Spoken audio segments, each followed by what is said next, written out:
Hello, my dear sleepy listener. Welcome to Sleepy Crown, where history's quiet tales gently carry you into dreamland.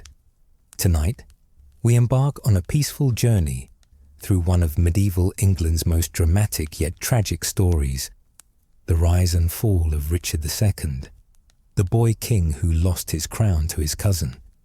We'll softly explore the extraordinary life of a 10-year-old prince who inherited a kingdom in chaos, showed remarkable courage during the Peasants Revolt, but whose obsession with absolute royal authority ultimately led to his dramatic downfall at the hands of Henry Bolingbroke.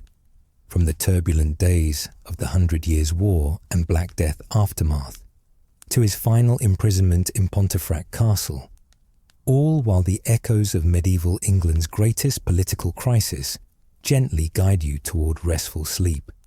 Before you drift away into peaceful slumber, please take a moment to like this video and subscribe to keep these soothing historical tales coming your way. And I'd love to hear from you in the comments. Don't be shy.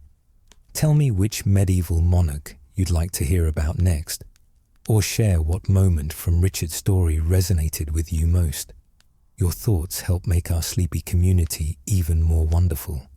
So cozy up, close your eyes, and let these gentle whispers from the 14th century lull you into restful sleep. If you're new here, welcome to the Sleepy Crown family. Richard, later known as King Richard II of England, entered this world on the Feast of Epiphany, January 6, 1367, at the Archbishop's Palace in Bordeaux, deep within the English-controlled territories of Aquitaine in southwestern France. The winter air was crisp that morning, and according to the chroniclers of the time, 3 kings were said to be present at his birth: the monarchs of Castile, Navarre, and Portugal, a detail that would later seem prophetic, for Richard's birth fell upon the same day when Christian tradition celebrates the visit of the 3 wise kings to the infant Christ. His father was Edward of Woodstock, known to history as the Black Prince, the eldest son and heir apparent to King Edward III of England. Edward had earned his fearsome reputation on the battlefields of France, where his military prowess had brought glory to the English crown during the early phases of what historians would later call the 100 Years' War. The prince's dark armour, from which his famous epithet derived, had become a symbol of English martial might across the continental territories. Richard's mother was Joan, the Countess of Kent, a woman of remarkable beauty and noble lineage who had already been twice widowed before her marriage to the Black Prince in 1361. Joan herself descended from royal blood, being the great-granddaughter of King Edward I, which meant that Richard carried the bloodlines of English royalty from both his paternal and maternal sides. This double royal heritage would prove both a blessing and a burden throughout his tumultuous life. The infant prince was not born into a world of peace. The year 1367 marked yet another chapter in the ongoing conflict between England and France, a war that had already consumed 4 decades and would continue to drain the treasuries and manpower of both kingdoms for generations to come. Edward III's claim to the French throne, pressed since 1337, had led to spectacular English victories at Crécy and Poitiers, but it had also created an endless cycle of warfare that would define Richard's entire worldview. Young Richard spent his earliest years in the warm climate of Aquitaine, far from the cold shores of England. The palace at Bordeaux, with its soaring Gothic arches and peaceful courtyards, provided a stark contrast to the violent world beyond its walls. Here, surrounded by the sounds of Gascon French and the rituals of courtly life, the future King of England learned his first words and took his first steps, blissfully unaware of the crown that awaited him across the Channel. But tragedy would soon shatter this peaceful childhood. In 1370, when Richard was barely 3 years old, his elder brother Edward of Angoulême fell victim to one of the periodic outbreaks of plague that continued to ravage Europe in the aftermath of the great pestilence known as the Black Death.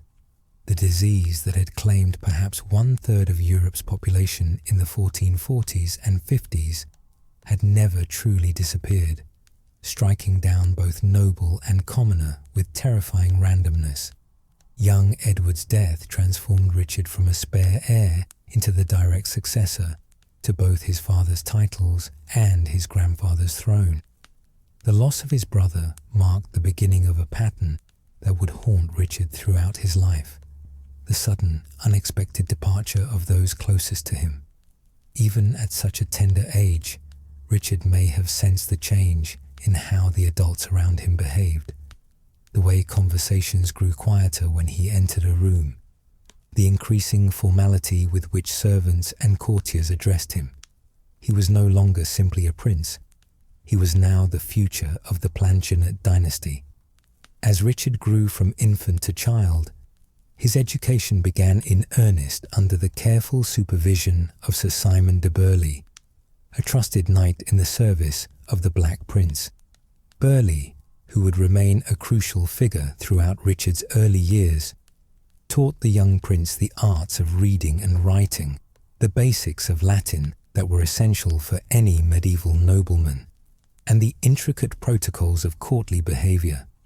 But perhaps most importantly, Burghley instilled in Richard a deep appreciation for the dignity and sanctity of kingship itself. The young prince showed an early aptitude for learning, displaying the quick intelligence that would characterize him throughout his life. He mastered languages with ease, becoming fluent not only in the Norman French that remained the language of the English court, but also in English itself, which was beginning to emerge as the preferred tongue of the royal family during this period. This linguistic flexibility would serve him well in later years, allowing him to communicate directly with subjects from all levels of society. But Richard's education extended far beyond books and languages. Living in Aquitaine meant constant exposure to the realities of medieval warfare and politics. The duchy existed in a state of perpetual tension, surrounded by French territories and requiring constant vigilance to maintain English control.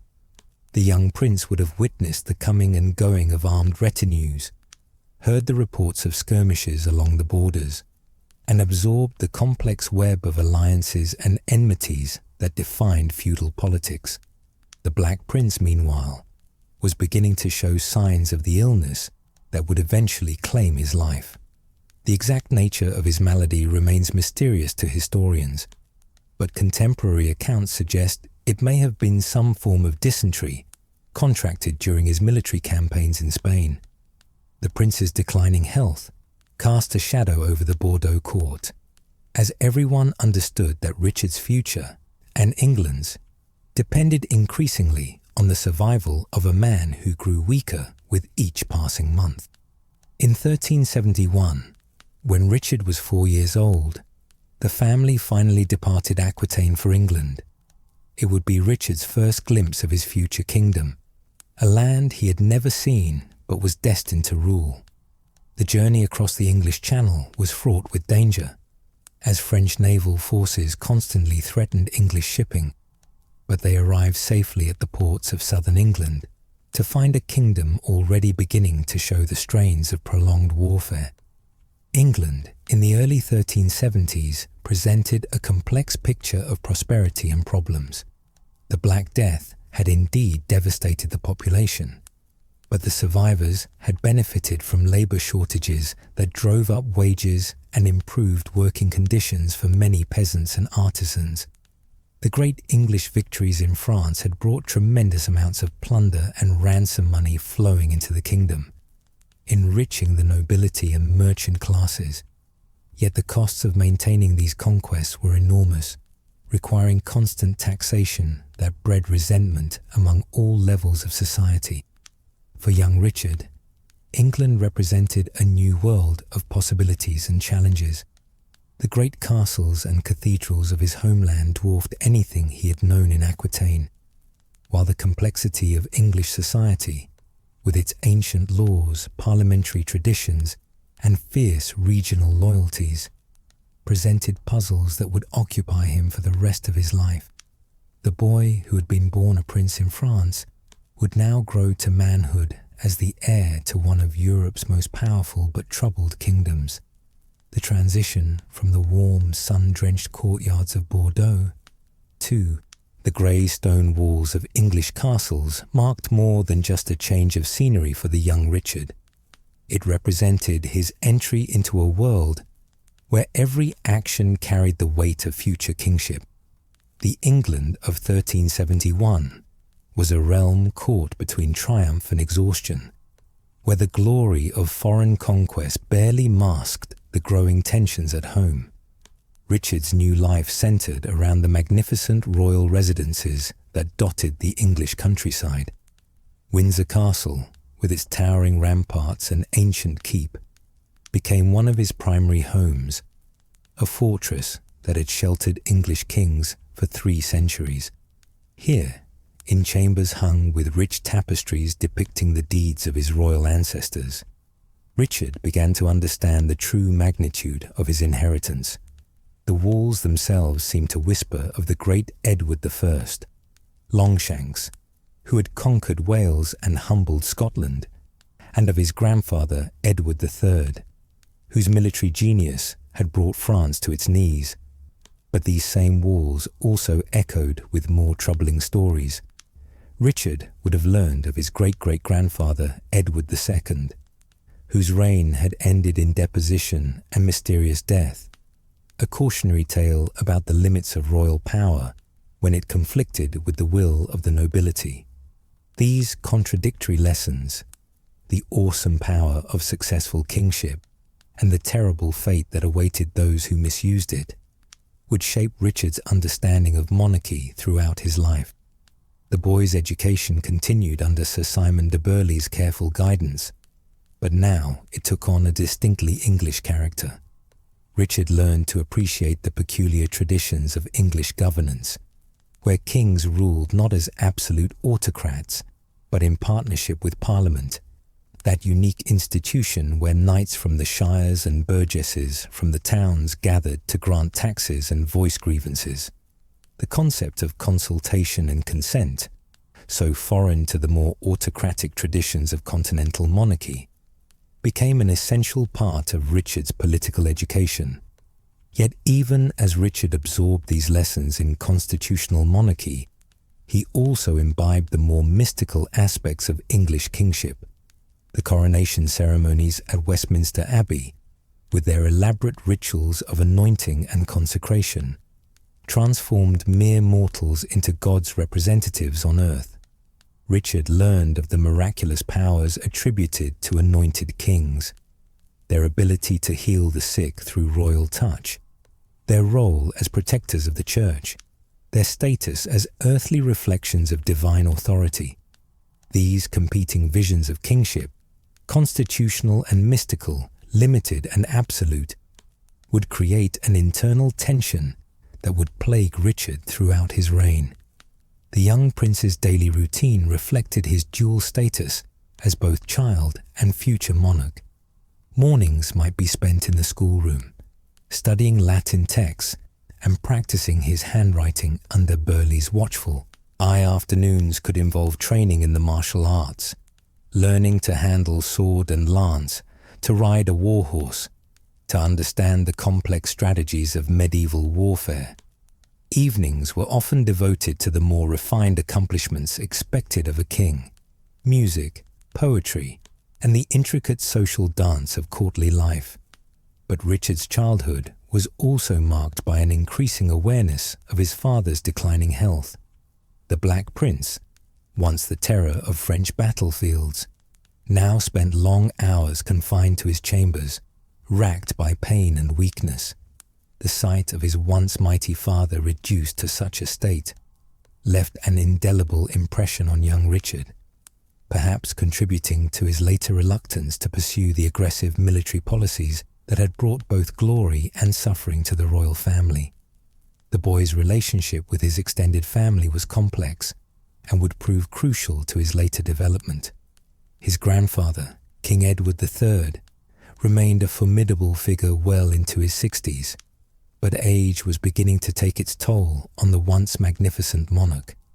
Richard's uncles, John of Gaunt, Duke of Lancaster, Edmund of Langley, later Duke of York, and Thomas of Woodstock, later Duke of Gloucester, were all accomplished men in their own right, but they also represented potential threats to a child king's authority.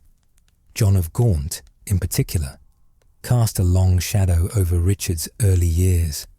As the eldest surviving son of Edward III after the Black Prince, Gaunt wielded enormous influence and controlled vast estates that made him arguably the most powerful nobleman in England. His wealth and military experience made him indispensable to the realm's governance, but his very prominence also made him a figure of suspicion and resentment among other nobles and common people alike. Richard learned early that managing his powerful uncles would be one of the greatest challenges of his future reign. The politics of the royal court in these years were further complicated by the ongoing war with France. Despite the great English victories of earlier decades, the tide was beginning to turn against English arms. French forces, reorganized and reinvigorated under the leadership of capable commanders like Bertrand du Guesclin, were systematically recapturing territories that had been held by the English for generations. Each lost town and castle represented not just a strategic setback, but a blow to English prestige and a drain on the royal treasury. Richard witnessed firsthand the impact of these military reversals on his father and grandfather.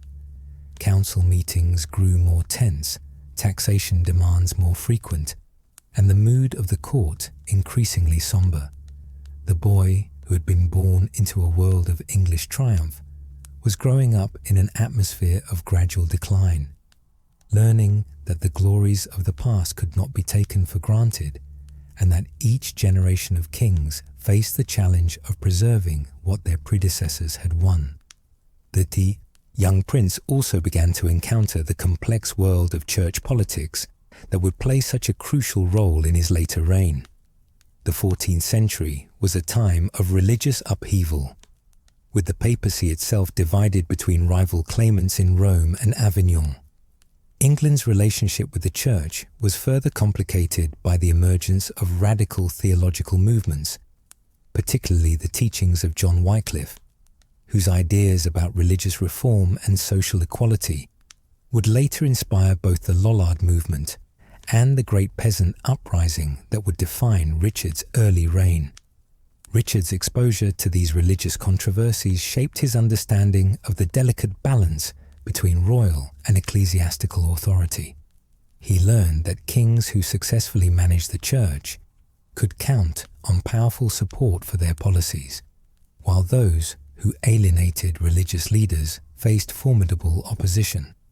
The lesson that cooperation with established institutions was generally preferable to confrontation would influence many of Richard's early political decisions, though he would later abandon this pragmatic approach with disastrous consequences. As 1376 dawned, Richard was 9 years old and increasingly aware that his childhood was drawing to a close. The Black Prince's health had deteriorated to the point where he could no longer fulfill his public duties, and King Edward III, now in his mid-60s, was showing clear signs of age and infirmity. The possibility that Richard might soon inherit the throne, not as a distant prospect, but as an immediate reality, began to influence every aspect of his education and preparation.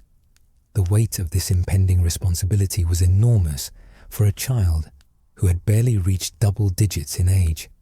Richard would need to master not just the art of kingship, but the specific challenges facing England in the late 14th century.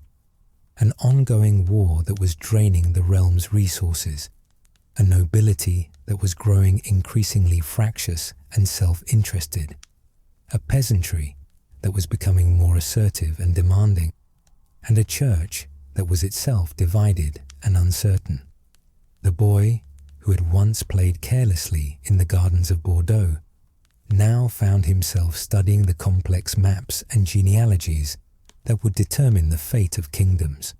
The England that young Richard was preparing to inherit bore the deep scars of two catastrophic events that had fundamentally transformed medieval society: the Black Death and the seemingly endless conflict with France.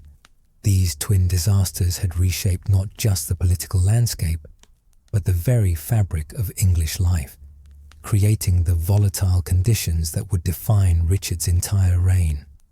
The Great Pestilence had first arrived on English shores in the summer of 1348, carried by trading ships from the continent. Within 3 years, this invisible enemy had accomplished what no foreign army had ever managed: the conquest of nearly every corner of the kingdom.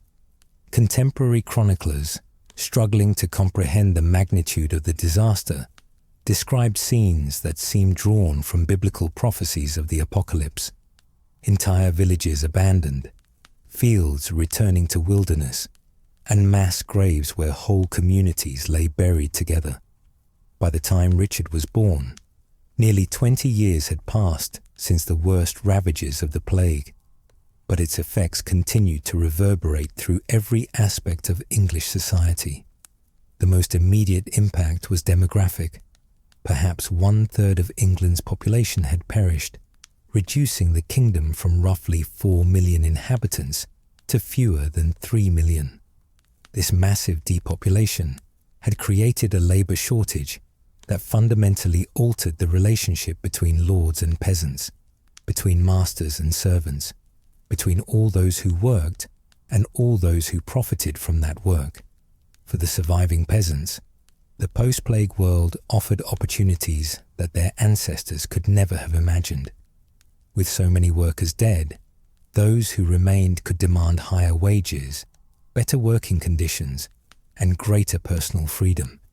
Traditional bonds of serfdom, which had tied peasant families to particular manners for generations, began to weaken as lords competed for scarce labourers. The old certainties of feudal hierarchy, where everyone knew their place and accepted it as divinely ordained, gave way to a new spirit of social mobility and economic ambition. But these changes came at a price that extended far beyond economics. The massive mortality had torn apart the social bonds that held medieval communities together. Families were scattered, traditions disrupted, and the accumulated wisdom of generations lost forever. Churches stood empty, not just because their priests had died, but because survivors questioned how a just God could permit such suffering. The psychological trauma of the plague years left deep wounds in the collective consciousness that would take generations to heal. The nobility and clergy, accustomed to unquestioned authority over the lower orders, found themselves facing a peasantry that was increasingly confident, organized, and unwilling to accept traditional explanations for inequality and oppression. The survivors had learned through bitter experience that lords and priests were just as vulnerable to disease and death as any common labourer. This knowledge bred a new skepticism about claims of natural superiority based on birth or ordination. Parliament, that uniquely English institution, attempted to address these social changes through legislation. The Statute of Labourers, enacted in 1351, tried to freeze wages at pre-plague levels and prevent peasants from abandoning their traditional places of residence in search of better opportunities elsewhere. But such laws proved largely unenforceable in a world where economic necessity trumped legal theory. Lords who wanted their fields ploughed and their harvest gathered had little choice but to offer competitive wages, regardless of what Parliament might decree. The economic disruption caused by the plague was further complicated by the enormous costs of the ongoing war with France. The 100 Years' War, which had begun with such promise under Edward III's leadership, had evolved into a grinding struggle of attrition that consumed vast amounts of treasure with diminishing returns. The early English victories at Crécy and Poitiers had been funded by the normal revenues of the crown, supplemented by the spoils of conquest and ransoms paid for captured French nobles. But by the 1370s, as Richard approached adolescence, the military situation had fundamentally changed. French forces, reorganized and better led, were systematically recapturing territories that had been held by the English for decades. Each lost stronghold represented not just a strategic defeat, but an economic disaster, as the revenues that had helped fund the war effort disappeared along with English control. The great duchies of Normandy and Aquitaine, which had provided both prestige and profit to the English crown, were shrinking year by year. The financial strain of maintaining English positions in France, while simultaneously dealing with domestic challenges, created a vicious cycle of taxation and resentment.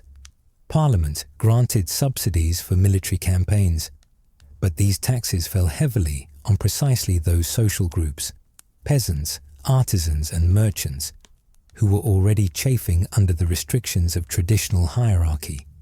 Each new tax levy reminded the commons that they were bearing the costs of aristocratic adventures from which they received no direct benefit. The poll taxes of the 1370s and early 1380s were particularly resented because they fell equally on rich and poor alike, making no distinction between the wealthy merchant and the struggling labourer.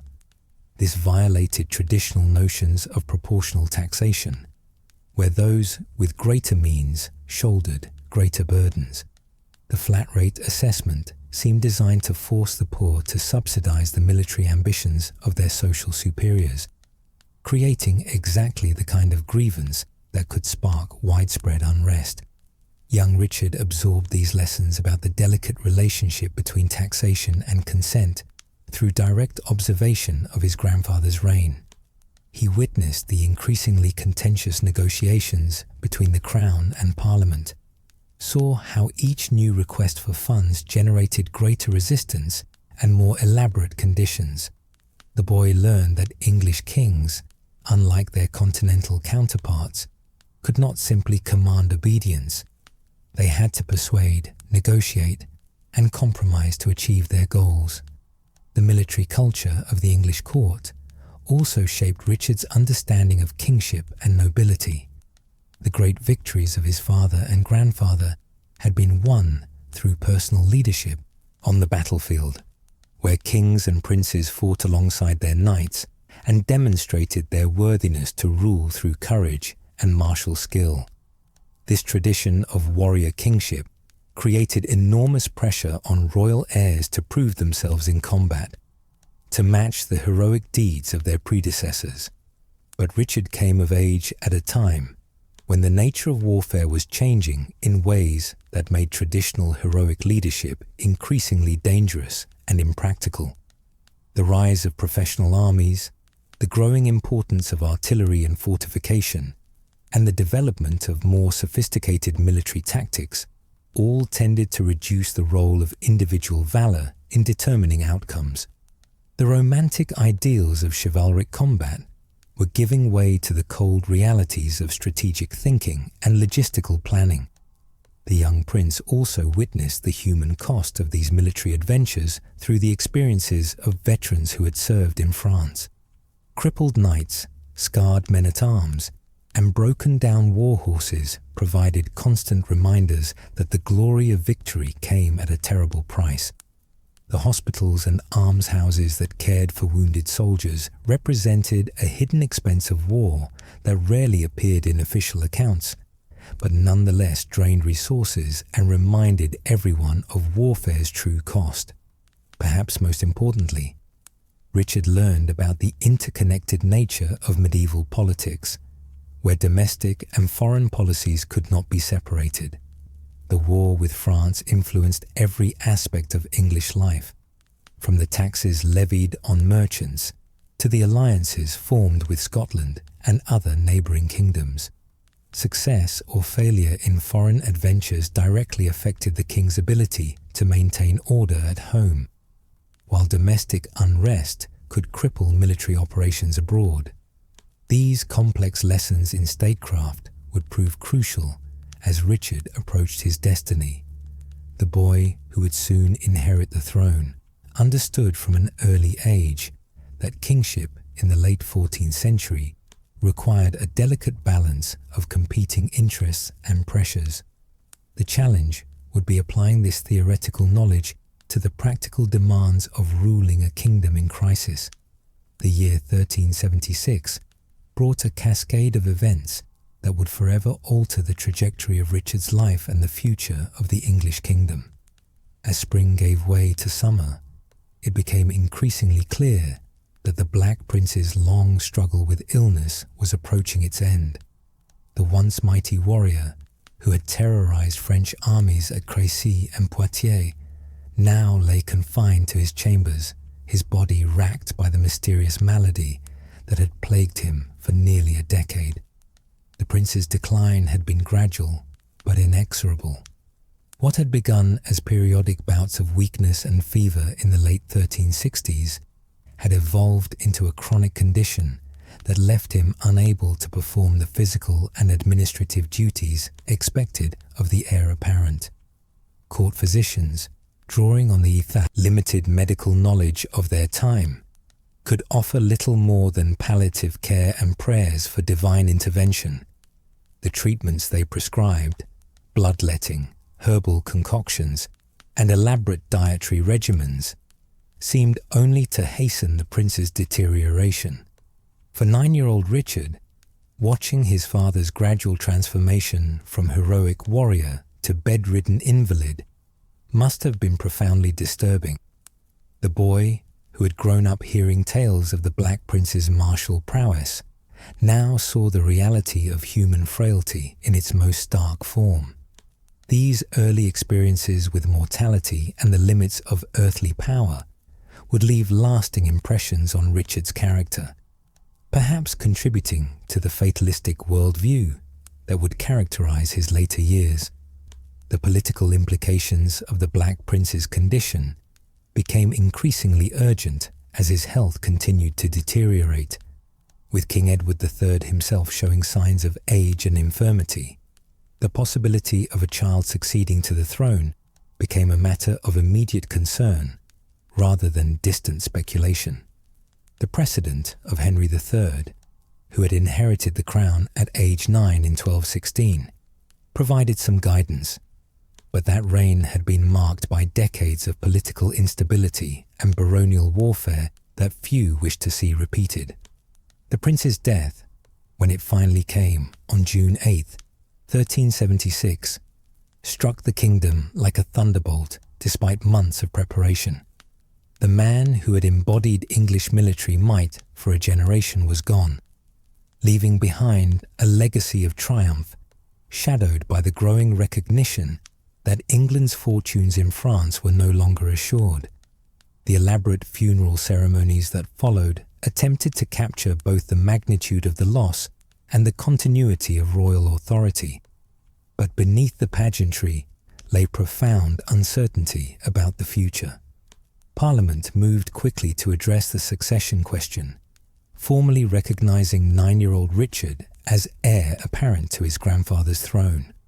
The ceremony at Westminster, where the boy was invested with the title Prince of Wales, marked his official entry into the highest ranks of English politics. But the pomp and circumstance could not disguise the fundamental challenge facing the kingdom: how to maintain effective governance when supreme authority rested with a child who could not possibly understand the complexities of late medieval statecraft. The political maneuvering that followed the Black Prince's death revealed the fault lines that would dominate Richard's minority and beyond. John of Gaunt, as the eldest surviving son of Edward III, possessed both the experience and the resources to serve as regent during his nephew's minority. But Gaunt's enormous wealth and ambitions made him a figure of suspicion among other nobles, who feared that formal recognition of his authority might lead to attempts to usurp the throne entirely. These concerns were not entirely unfounded.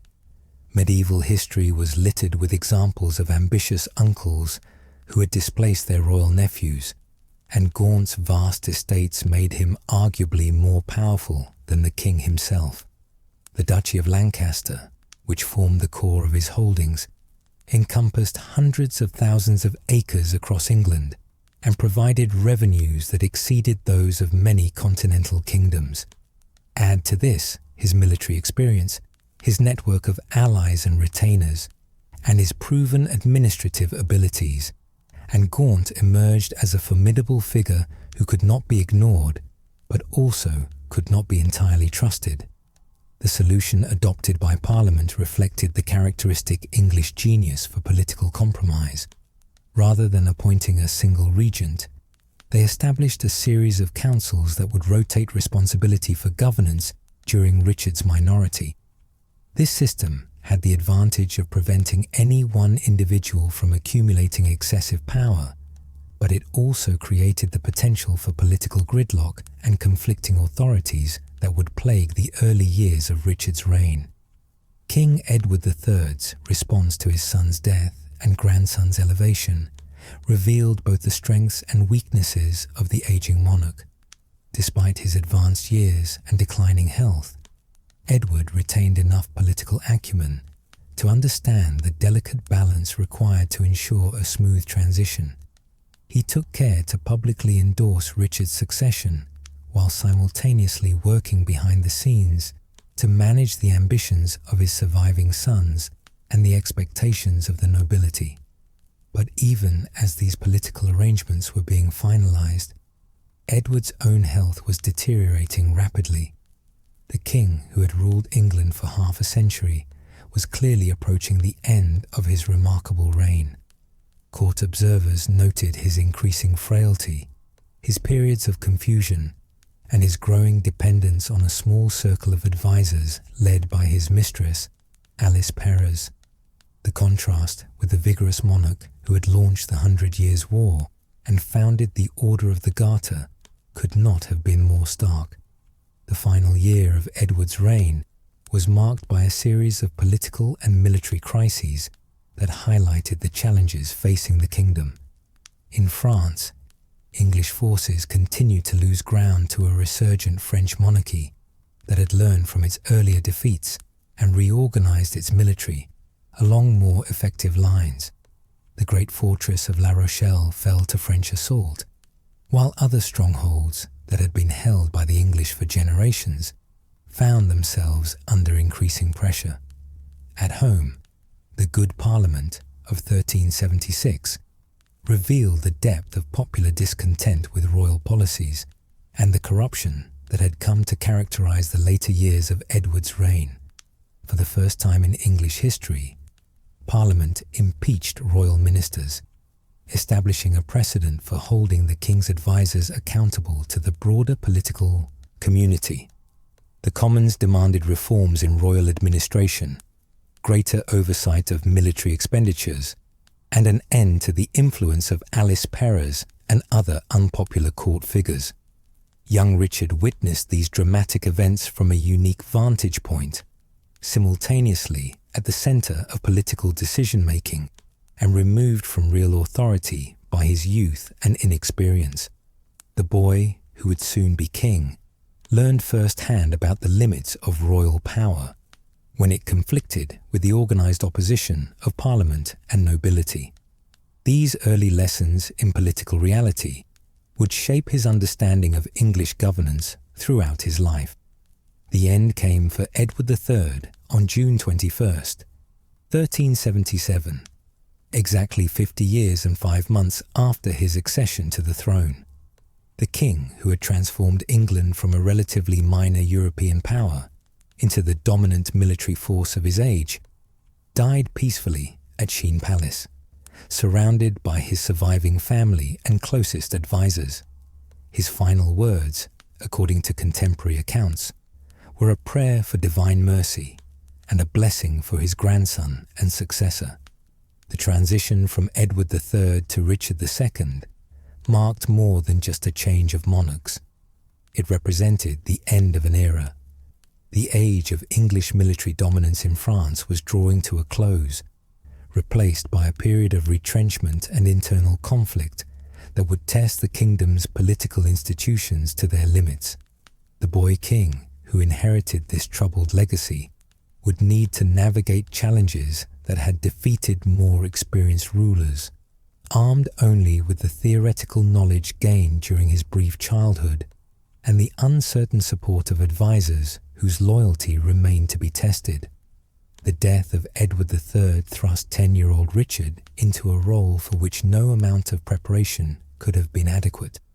Within days of his grandfather's passing, the machinery of royal succession began moving with the inexorable momentum that had governed English monarchy for centuries. Parliament, the great nobles, and church hierarchy all understood that any delay in establishing Richard's authority might create opportunities for ambitious rivals or foreign enemies to exploit the kingdom's moment of vulnerability.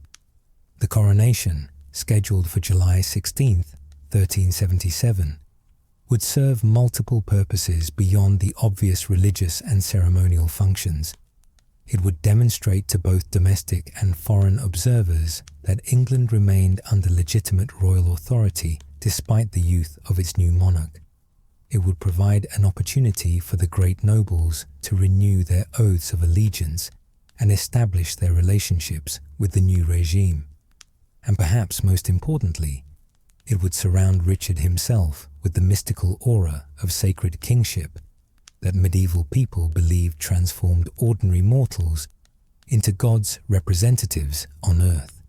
The weeks preceding the coronation were with frenetic activity as royal officials, church authorities, and court functionaries worked to orchestrate a ceremony that would reflect both the gravity of the occasion and the unique circumstances of a child king's accession. The traditional elements of English coronation ritual, the procession through London, the anointing with holy oil, the investiture with crown and regalia, required careful adaptation to accommodate a boy who had not yet reached his 11th birthday. Westminster Abbey, the ancient church where English kings had been crowned since the Norman conquest, underwent extensive preparations for the ceremony. Craftsmen erected elaborate scaffolding to accommodate the enormous crowds expected to witness the spectacle, while church officials rehearsed the complex liturgical elements that would transform Richard from prince to king. The coronation chair, containing the stone of Scone that Edward I had seized from Scotland a century earlier, was prepared to receive its youngest occupant in English history. The royal regalia, the crown, sceptre, orb, and other symbols of monarchical authority, presented particular challenges when adapted for a child's use. The traditional crown of English kings was far too large and heavy for Richard's small head, requiring the creation of a specially designed version that would fit properly while still conveying the appropriate sense of majesty. Similar adjustments were made to other ceremonial objects, ensuring that the visual impact of the coronation would not be diminished by the practical difficulties of a juvenile participant. The political significance of the coronation extended far beyond its ceremonial aspects. Each element of the ritual carried symbolic weight that would influence perceptions of Richard's reign for years to come. The oath he would swear, promising to uphold the laws and customs of England, would define the constitutional framework within which he was expected to govern. The homage he would receive from the great nobles would establish the feudal relationships that formed the backbone of medieval political organization. The procession through London on the day before the coronation provided Richard with his first real exposure to the common people who would be his subjects. Riding through streets lined with cheering crowds, the boy king witnessed the elaborate pageants and displays that London's guilds and merchants had prepared in his honor. These celebrations reflected not just loyalty to the monarchy, but also the hope that a new reign might bring solutions to the economic and social problems that had accumulated during the final years of Edward III's rule. Contemporary accounts of the coronation itself emphasize both its magnificence and the poignant sight of such a young child at the center of such weighty ceremonies. Richard, dressed in robes of gold and purple that had been specially tailored for his small frame, conducted himself with a dignity that impressed observers and suggested an early understanding of the grave responsibilities he was assuming. The boy, who had spent his childhood learning the theoretical aspects of kingship, now found himself participating in rituals that would make those theories reality. The anointing ceremony, the most sacred element of medieval coronation, carried particular significance for Richard's future reign. The holy oil, blessed by the Church and believed to convey divine grace to those who received it, marked the moment when Richard ceased to be merely a nobleman and became a sacred figure whose authority derived directly from God. This mystical transformation would profoundly influence Richard's understanding of his own position and prerogatives throughout his life. The presentation of the royal regalia reinforced these themes of divine appointment and sacred authority. As each symbolic object was placed in Richard's hands, the scepter representing his temporal power, the orb symbolizing his rule over the earthly realm, the ring signifying his marriage to the kingdom, the new king received both the tools and the responsibilities of medieval monarchy. The weight of these objects, even in their modified forms, must have impressed upon the boy the magnitude of his new role.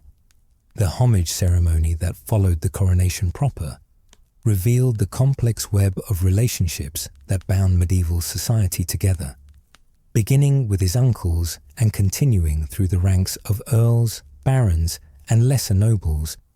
Richard received the personal oaths of loyalty that would theoretically ensure his subjects' obedience throughout his reign. But even as these ancient rituals unfolded, perceptive observers might have noted the potential for conflict between the various factions and interests represented among the assembled nobility. John of Gaunt's prominent role in the coronation ceremonies reflected both his importance as the senior member of the royal family and the delicate political balance that his presence represented. As the boy king's most powerful uncle, Gaunt possessed the resources and experience to serve as an effective protector and advisor, but his very prominence also made him a potential threat, particularly if Richard's youth and inexperience created opportunities for ambitious relatives to accumulate excessive influence. The international dimension of Richard's coronation was equally significant, as foreign ambassadors and observers carefully evaluated the implications of a child king's accession for their own kingdom's interests. French representatives, in particular, would have noted the potential opportunities that Richard's minority might provide for reversing the military defeats that France had suffered during Edward III's reign. The elaborate ceremony served as a demonstration of English stability and continuity, but it could not entirely mask the underlying vulnerabilities created by the succession of such a young monarch. The coronation banquet that followed the abbey ceremony provided an opportunity for more informal interactions between the new king and his subjects. Richard, seated at the high table in Westminster Hall, presided over a feast that brought together representatives from every level of English society. The elaborate courses of roasted meats, exotic spices, and imported wines demonstrated the wealth and sophistication of the English court, while the careful seating arrangements reflected the intricate hierarchies that governed medieval social relationships. But even amid the celebration, astute observers noted several incidents that would later be interpreted as omens of troubles to come. One of Richard's golden spurs reportedly fell off during the procession from the abbey, while a sudden gust of wind allegedly blew the crown from his head during the outdoor portions of the ceremony. Contemporary chroniclers, writing with the benefit of hindsight, would later point to these minor mishaps as portents of the instability that would characterize Richard's reign. The establishment of a regency government to rule during Richard's minority presented immediate challenges that the coronation ceremonies had necessarily glossed over. The decision to avoid appointing a single regent in favor of a council system reflected the political realities of late 14th century England, where no individual possessed sufficient authority to command universal acceptance. But this compromise solution also created the potential for deadlock and confusion that would complicate governance throughout Richard's early years. The council structure that emerged from these political negotiations represented a careful balance of competing interests and ambitions. John of Gaunt, despite his obvious qualifications and resources, was deliberately excluded from formal leadership roles in recognition of the suspicions his power aroused among other nobles. Instead, authority was distributed among a rotating cast of bishops, earls, and royal officials whose collective decision-making was intended to prevent any single faction from dominating policy. This arrangement reflected the characteristic English preference for limiting individual power through institutional checks and balances, but it also created practical difficulties in implementing coherent policies. Military campaigns required unified command structures, diplomatic negotiations demanded consistent messaging, and financial administration needed clear lines of authority. The council system, however well-intentioned, struggled to provide these essential elements of effective governance. The young king's role within this complex structure remained deliberately ambiguous. Richard was clearly too young to make independent decisions about matters of state, yet his sacred status as anointed monarch meant that all governmental actions required at least nominal royal approval. This created a peculiar situation where real power rested with the council, while ultimate authority supposedly remained with a child who could not possibly understand the implications of the decisions made in his name. Richard's daily routine during these early months of his reign reflected these contradictions between his theoretical authority and practical limitations. Mornings might be devoted to formal audiences, where he received petitions and heard reports from royal officials, carefully coached in the appropriate responses by his advisors. Afternoons could involve continued education in languages, law, and statecraft, as his tutors worked to prepare him for the responsibilities he would eventually assume in his own right. As Richard entered his fourth year as king, England simmered with discontent that had been building since the aftermath of the Black Death 3 decades earlier. The year 1381 would witness the most dramatic challenge to royal authority in English history, as thousands of common people rose in violent rebellion against their social superiors. For the 14-year-old king, this crisis would provide his first real test of leadership and forever shape his understanding of the delicate relationship between ruler and ruled. The immediate catalyst for what would become known as the Peasants Revolt was the imposition of yet another poll tax, the third such levy in 4 years. Unlike traditional taxes that fell proportionally on wealth and property, the poll tax demanded the same amount from every adult regardless of their economic circumstances. For wealthy merchants and landowners, the tax represented a minor inconvenience. For struggling peasants and labourers, it could mean the difference between subsistence and starvation. The social tensions that the poll tax brought to a boiling point had been decades in the making. The massive mortality of the Black Death had fundamentally altered the economic relationship between lords and peasants throughout England. With perhaps 1/3 of the population dead, surviving workers found themselves in an unexpectedly strong bargaining position. Labour shortages drove up wages, loosened traditional bonds of serfdom, and created opportunities for social mobility that previous generations could never have imagined. But the ruling classes had not accepted these changes passively. Parliament's Statute of Labourers, enacted in 1351, attempted to freeze wages at pre-plague levels and prevent peasants from leaving their traditional homes in search of better opportunities. Local justices were empowered to enforce these restrictions through fines, imprisonment, and other punishments designed to maintain the old social order despite the new economic realities. The result was a kingdom divided between those who had benefited from post-plague changes and those who sought to reverse them. Peasants who had tasted freedom and higher wages resented efforts to force them back into traditional subservience. Lords who had seen their authority eroded by labour shortages welcomed governmental support for restoring their former dominance. The poll tax became the spark that ignited this volatile mixture of economic grievance and social resentment. The rebellion began in the southeastern counties of Essex and Kent, regions that had been particularly affected by both plague mortality and subsequent economic disruption. Tax collectors attempting to assess households for the new levy encountered widespread resistance that quickly escalated from passive non-compliance to active violence. Local officials found themselves threatened, chased away, or in some cases killed by angry crowds who saw the tax as the final straw in a long series of governmental abuses. The speed with which isolated incidents of resistance coalesced into organized rebellion surprised both royal authorities and the rebels themselves.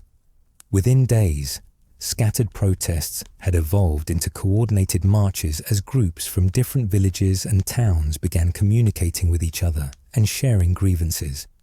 The emergence of charismatic leaders like Wat Tyler, John Ball, and Jack Straw provided focus and direction to what had begun as spontaneous outbursts of popular anger. Wat Tyler, a tradesman from Kent, emerged as the most prominent of the rebel leaders through his ability to organize and inspire the disparate groups that were converging on London. His background as an artisan rather than a peasant reflected the broad social base of the uprising, which drew support from skilled craftsmen, small merchants, and rural labourers, as well as traditional agricultural workers. Tyler's leadership demonstrated that the rebellion represented more than just peasant unrest. It was a broader challenge to the existing social and political order.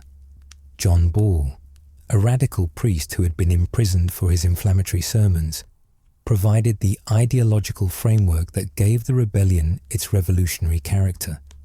His famous question, "When Adam delved and Eve span, who was then the gentleman?" challenged the fundamental assumptions of medieval hierarchy by arguing that social distinctions were human inventions rather than divine commandments. Ball's preaching transformed economic grievances into a comprehensive critique of feudal society that went far beyond simple demands for tax relief. The rebels' march on London in early June 1381 created a crisis unlike anything England had experienced since the Norman conquest. As thousands of armed peasants and artisans converged on the capital, the royal government found itself facing a challenge that its normal mechanisms of control were utterly unprepared to handle. The elaborate systems of local administration, feudal obligation, and military organization that had maintained order for centuries seemed helpless against this unprecedented uprising of the common people.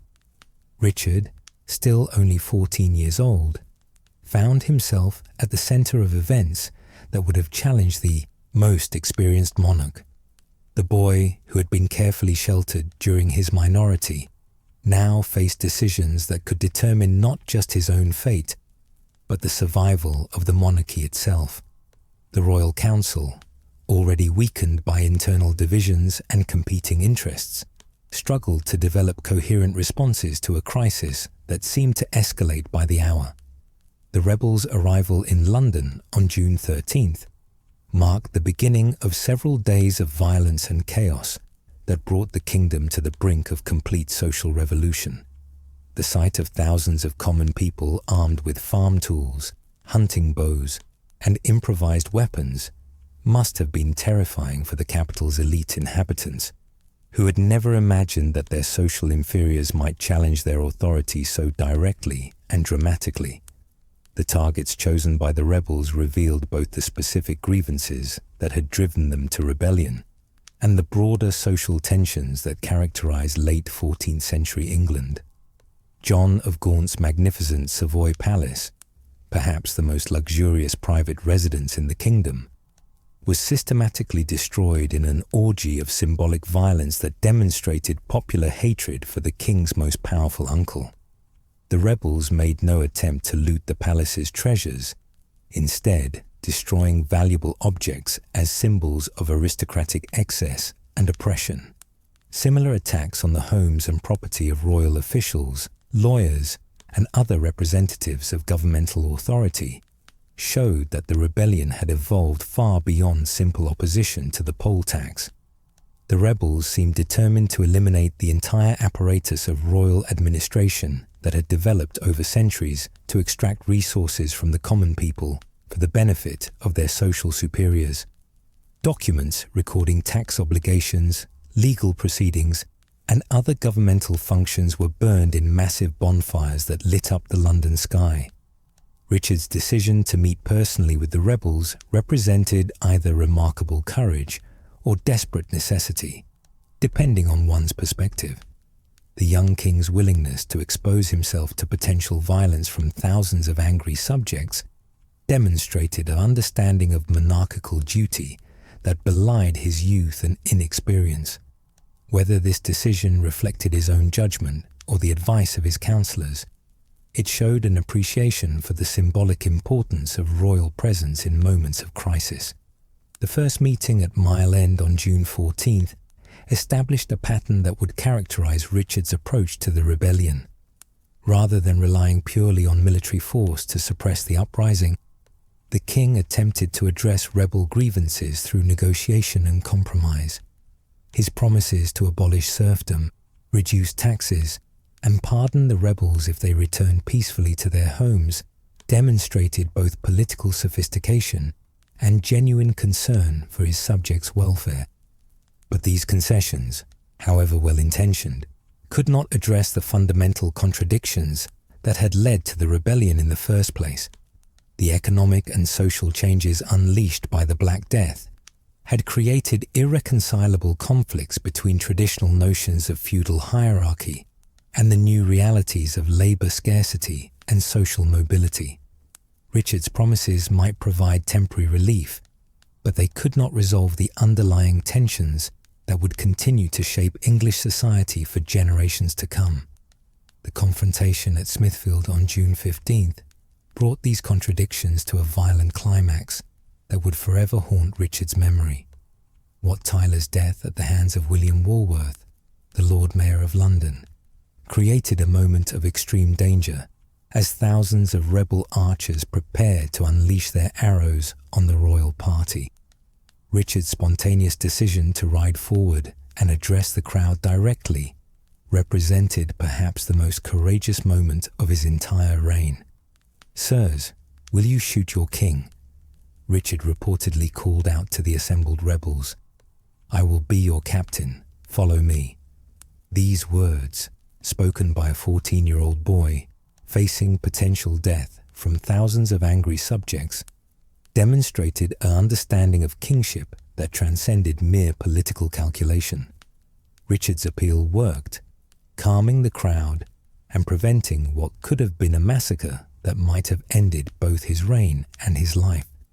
The suppression of the rebellion that followed Tyler's death was swift and brutal, as royal forces systematically hunted down rebel leaders and participants throughout the southeastern counties.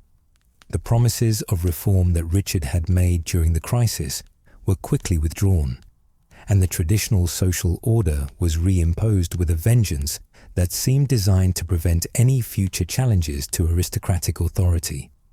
The impact of the Peasants' Revolt on Richard's development as king cannot be overstated. The 14-year-old who had faced down thousands of armed rebels would never again doubt his own courage or his divine right to rule.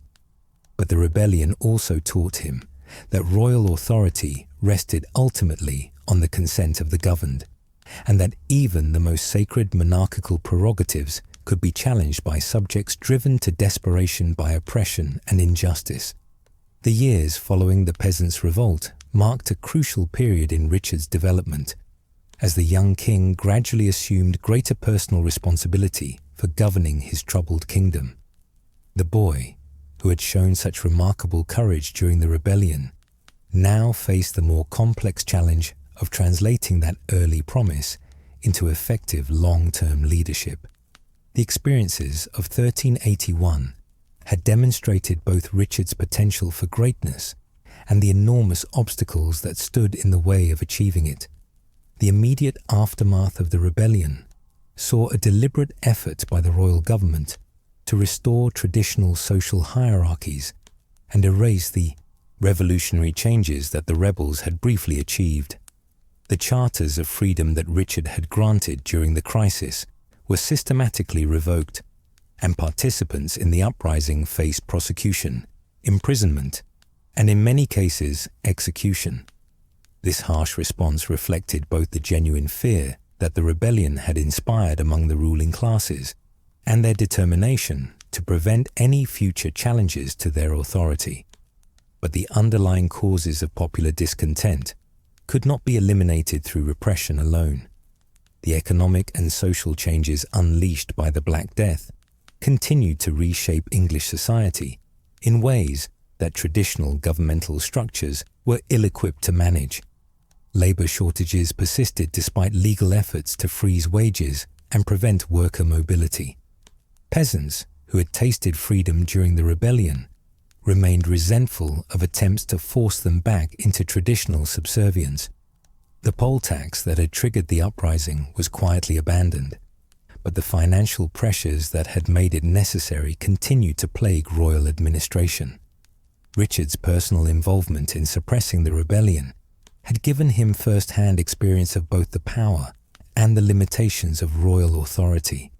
He had learned that a king's commands could be defied by thousands of subjects acting in concert, but also that personal courage and charismatic leadership could restore order where military force alone might have failed.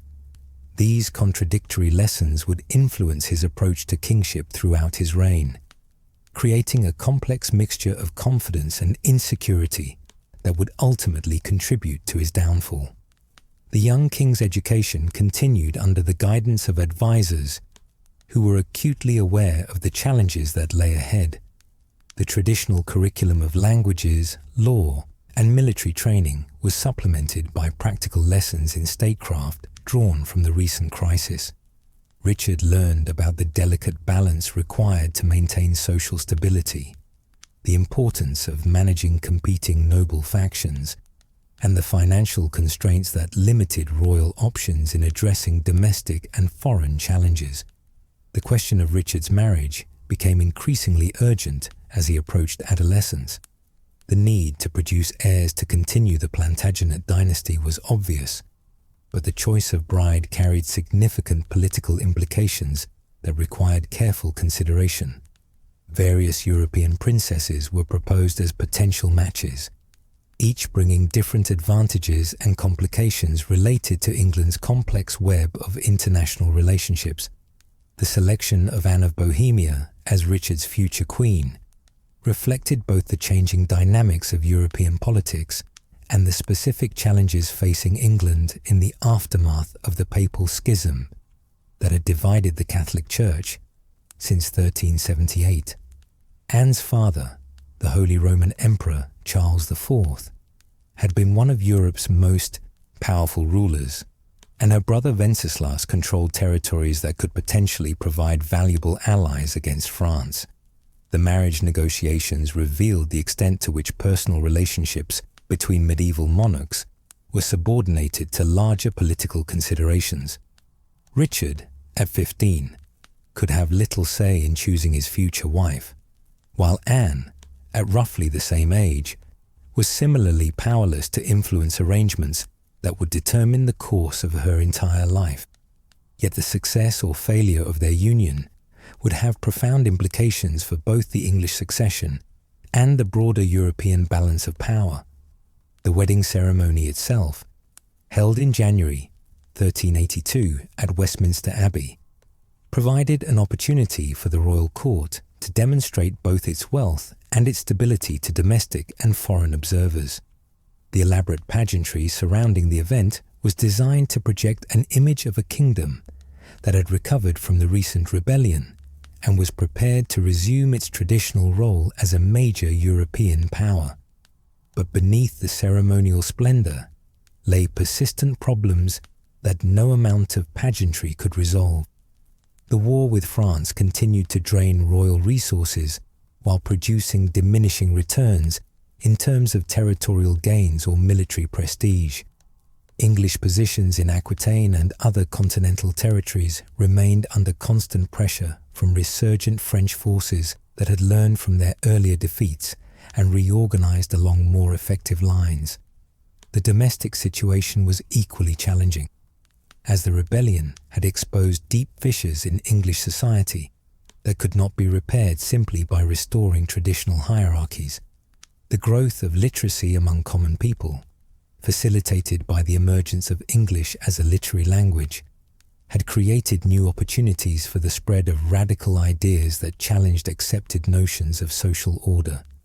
The teachings of John Wycliffe and his followers continued to circulate despite official condemnation, providing intellectual frameworks for future resistance to established authority. Richard's relationship with his powerful uncles remained a source of constant tension as he gradually assumed greater personal control over royal policy. John of Gaunt's vast estates and military experience made him indispensable to the kingdom's defense, but his very prominence also made him a potential threat to royal authority.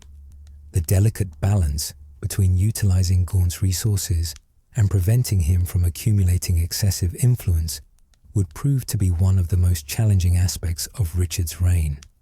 Thomas of Woodstock, the youngest of Richard's uncles, presented different but equally complex challenges. His military background and aggressive temperament made him a natural leader of those nobles who favored more confrontational policies toward France and other foreign enemies. But Woodstock's impatience with the compromises and negotiations that characterized effective medieval diplomacy also made him a potentially destabilizing influence on royal policymaking.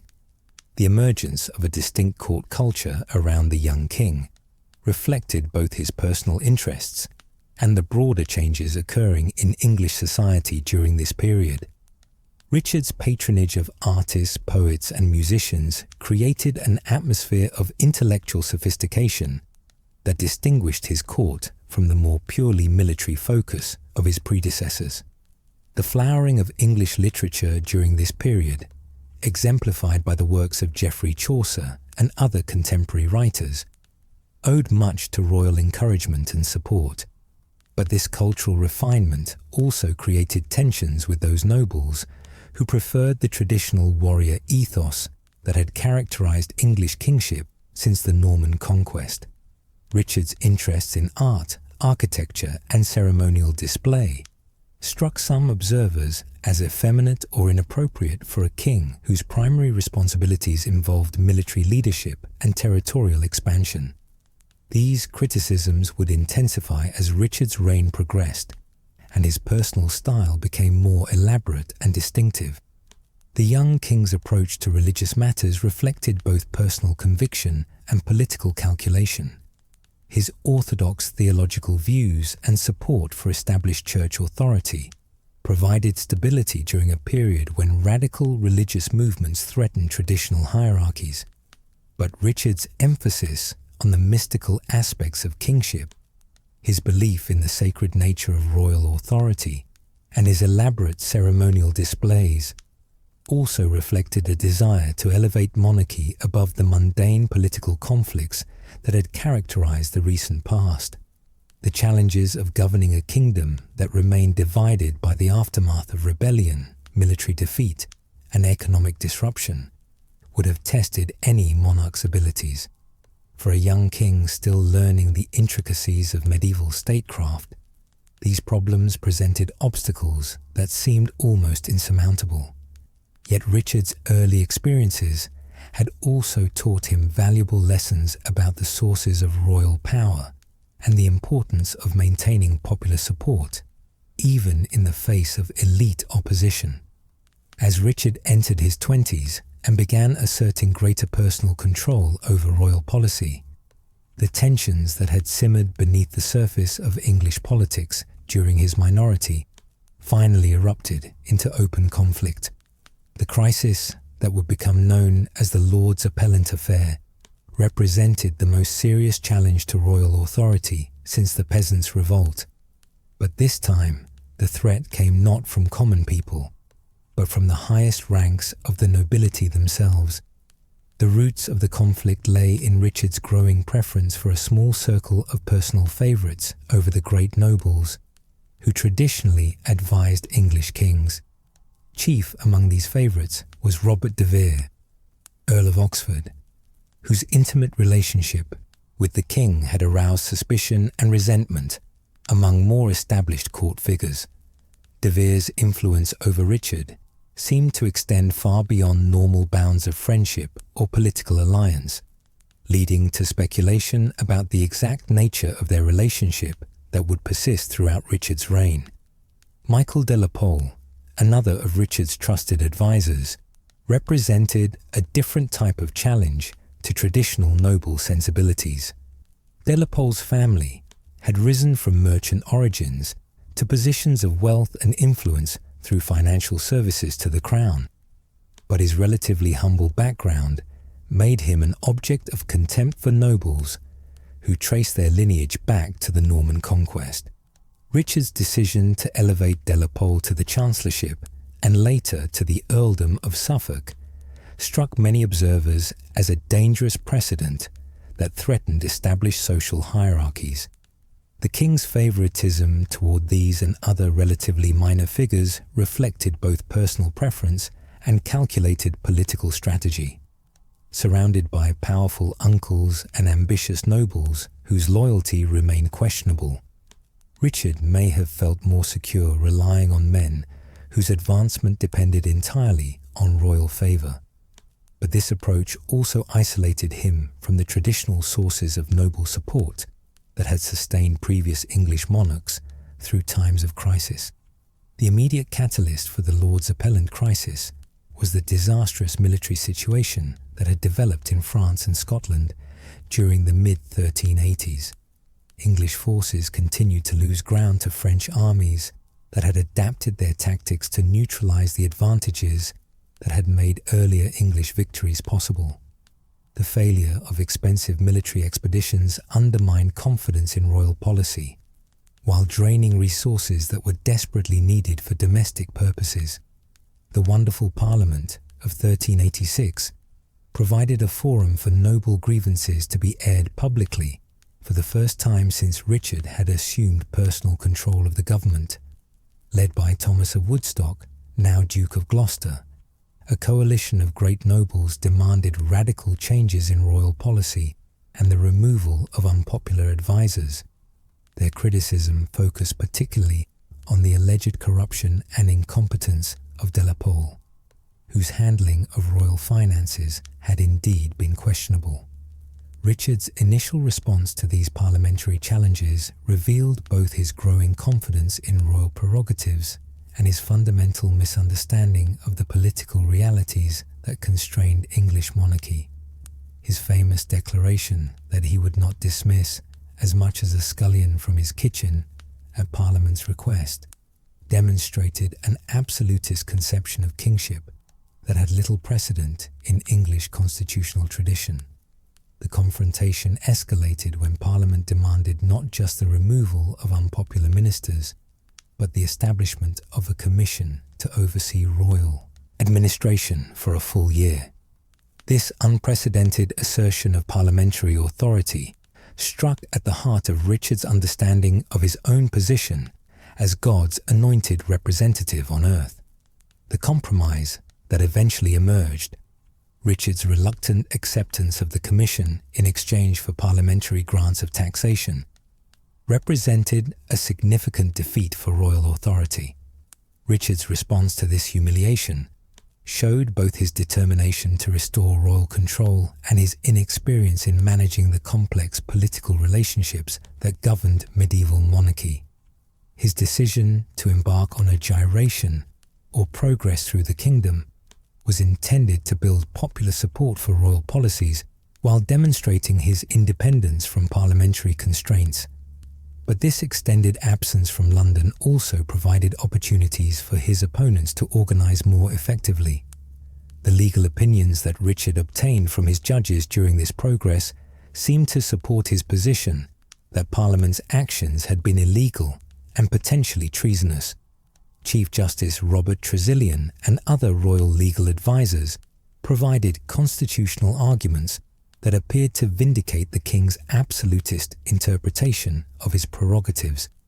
But these learned opinions carried little weight when confronted with the organized opposition of well-armed nobles who were prepared to use force to achieve their political objectives.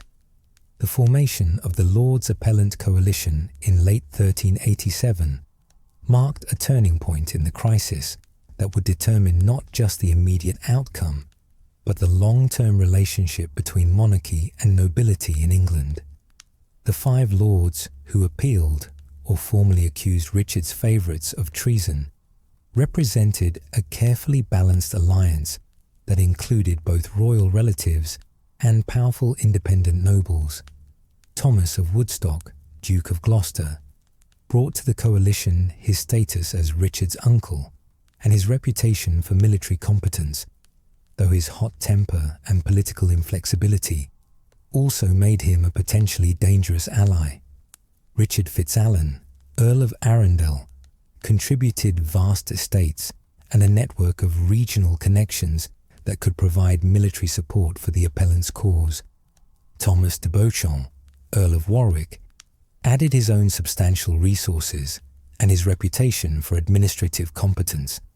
The inclusion of 2 younger nobles, Henry Bolingbroke, Earl of Derby, and Thomas de Mowbray, Earl of Nottingham, in the Appellant coalition was particularly significant for the future of Richard's reign.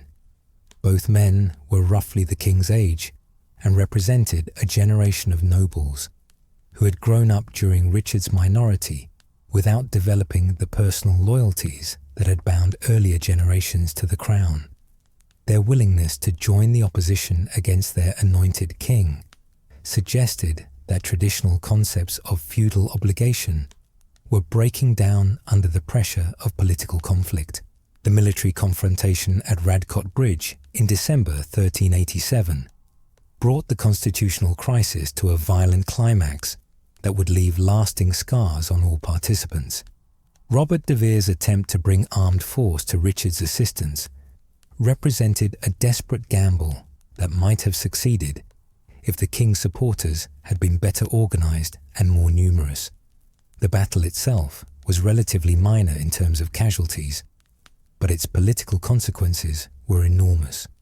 De Vere's flight into exile after his defeat left Richard virtually defenseless against the triumphant appellants, who now controlled both the military situation and the moral high ground as defenders of parliamentary authority against royal tyranny. The king's forced submission to his noble opponents represented a personal humiliation that he would neither forget nor forgive, setting the stage for the later acts of revenge that would ultimately destroy his reign. The merciless Parliament of 1388 provided the appellants with an opportunity to systematically eliminate Richard's supporters while demonstrating their own power to reshape royal policy. The trials and executions of royal favourites served both practical and symbolic purposes, removing actual threats to appellant control while warning potential future opponents of the consequences of crossing the victorious coalition. The execution of Sir Simon de Burghley proved particularly painful for Richard, as Burghley had served not just as a royal advisor, but as the king's childhood tutor and surrogate father figure.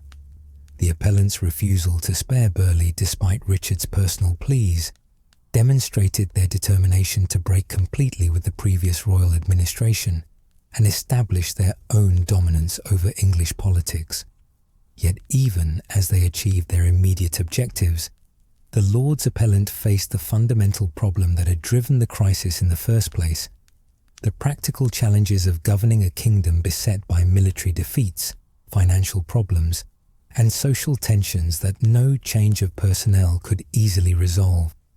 The very success of their opposition to Richard's policies created expectations for improvement that would prove difficult to fulfill.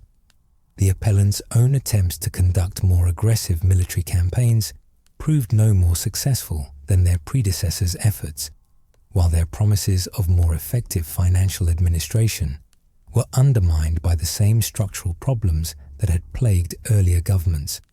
Within months of their triumph, it became clear that criticism of royal policy was easier than development of viable alternatives. Richard's apparent acceptance of Appellant control during 1388 concealed a determination to eventually restore royal authority and punish those who had humiliated him. The young king, who had shown such courage during the Peasants' Revolt, demonstrated equally impressive patience in waiting for opportunities to turn the tables on his tormentors.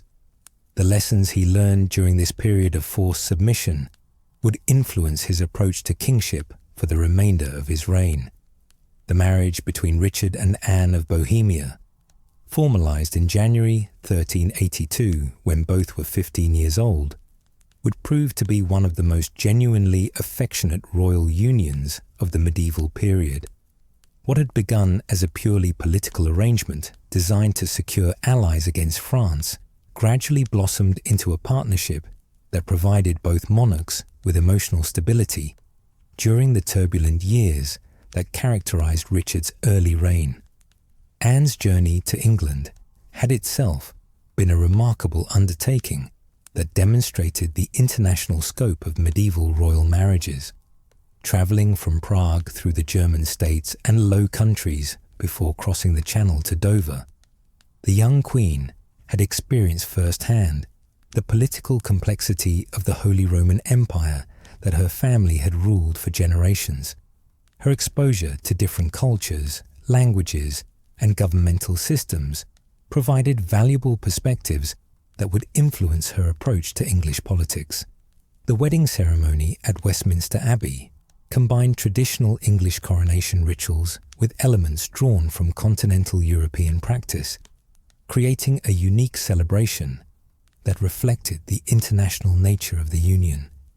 Anne's coronation as Queen Consort emphasized her role not just as Richard's wife, but as a partner in the sacred responsibilities of monarchy, a conception that would prove influential throughout their marriage. The early years of Richard and Anne's marriage coincided with some of the most challenging periods of his reign, including the ongoing Lords Appellant crisis and the military setbacks that had undermined royal authority. Anne's presence provided Richard with emotional support during these difficult times, while her foreign perspective may have helped him understand that the problems facing England were part of broader European trends rather than uniquely English failures. Anne's influence on Richard's cultural interests became apparent through the flowering of artistic and literary activity that characterized their court. The Queen's patronage of musicians, poets, and visual artists created an atmosphere of intellectual sophistication that distinguished their reign from the more purely military focus of previous English monarchs. The famous Wilton diptych, painted sometime in the 1390s, provides a striking visual representation of Richard's conception of sacred kingship that may have been influenced by continental artistic traditions that Anne brought to England. The couple's shared interest in religious matters also strengthened their personal bond while influencing royal policy toward the church. Both Richard and Anne maintained orthodox theological positions during a period when radical religious movements like the Lollards challenged traditional ecclesiastical authority. Their support for established religious institutions provided stability at a time when many Europeans were questioning fundamental assumptions about spiritual and temporal authority. But perhaps the most significant aspect of Richard and Anne's relationship was their apparent inability to produce children despite more than a decade of marriage. Whether this reflected medical problems affecting one or both partners, or simply the random biological factors that could frustrate royal succession plans, the lack of heirs created increasing political pressure as Richard's reign progressed.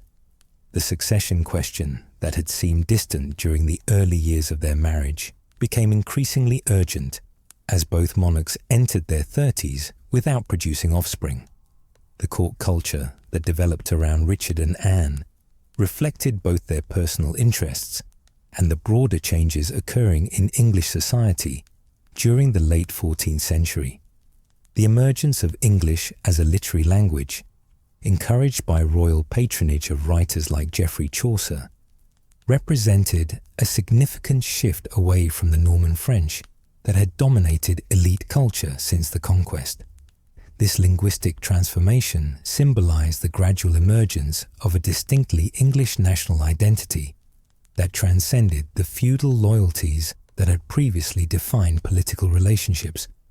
Richard's elaborate ceremonial displays, often criticized by contemporaries as excessive or inappropriate, may have reflected Anne's influence as much as his own preferences. Continental European courts had developed more sophisticated protocols of royal ceremony than their English counterparts, and Anne's exposure to these traditions may have encouraged Richard's interest in elevating the dignity and mystique of English monarchy through elaborate ritual and pageantry. The Queen's role in diplomatic activities provided another avenue for her influence on royal policy. Anne's family connections throughout Central Europe created opportunities for alliances that might not otherwise have been available to English monarchs, while her linguistic abilities allowed her to communicate directly with foreign ambassadors without relying on translators who might misrepresent subtle diplomatic nuances. The couple's shared interests extended beyond politics and culture to include more personal activities that strengthened their emotional bond. Contemporary accounts suggest that they enjoyed hunting, dancing, and other recreational pursuits that provided relief from the constant pressures of royal responsibilities.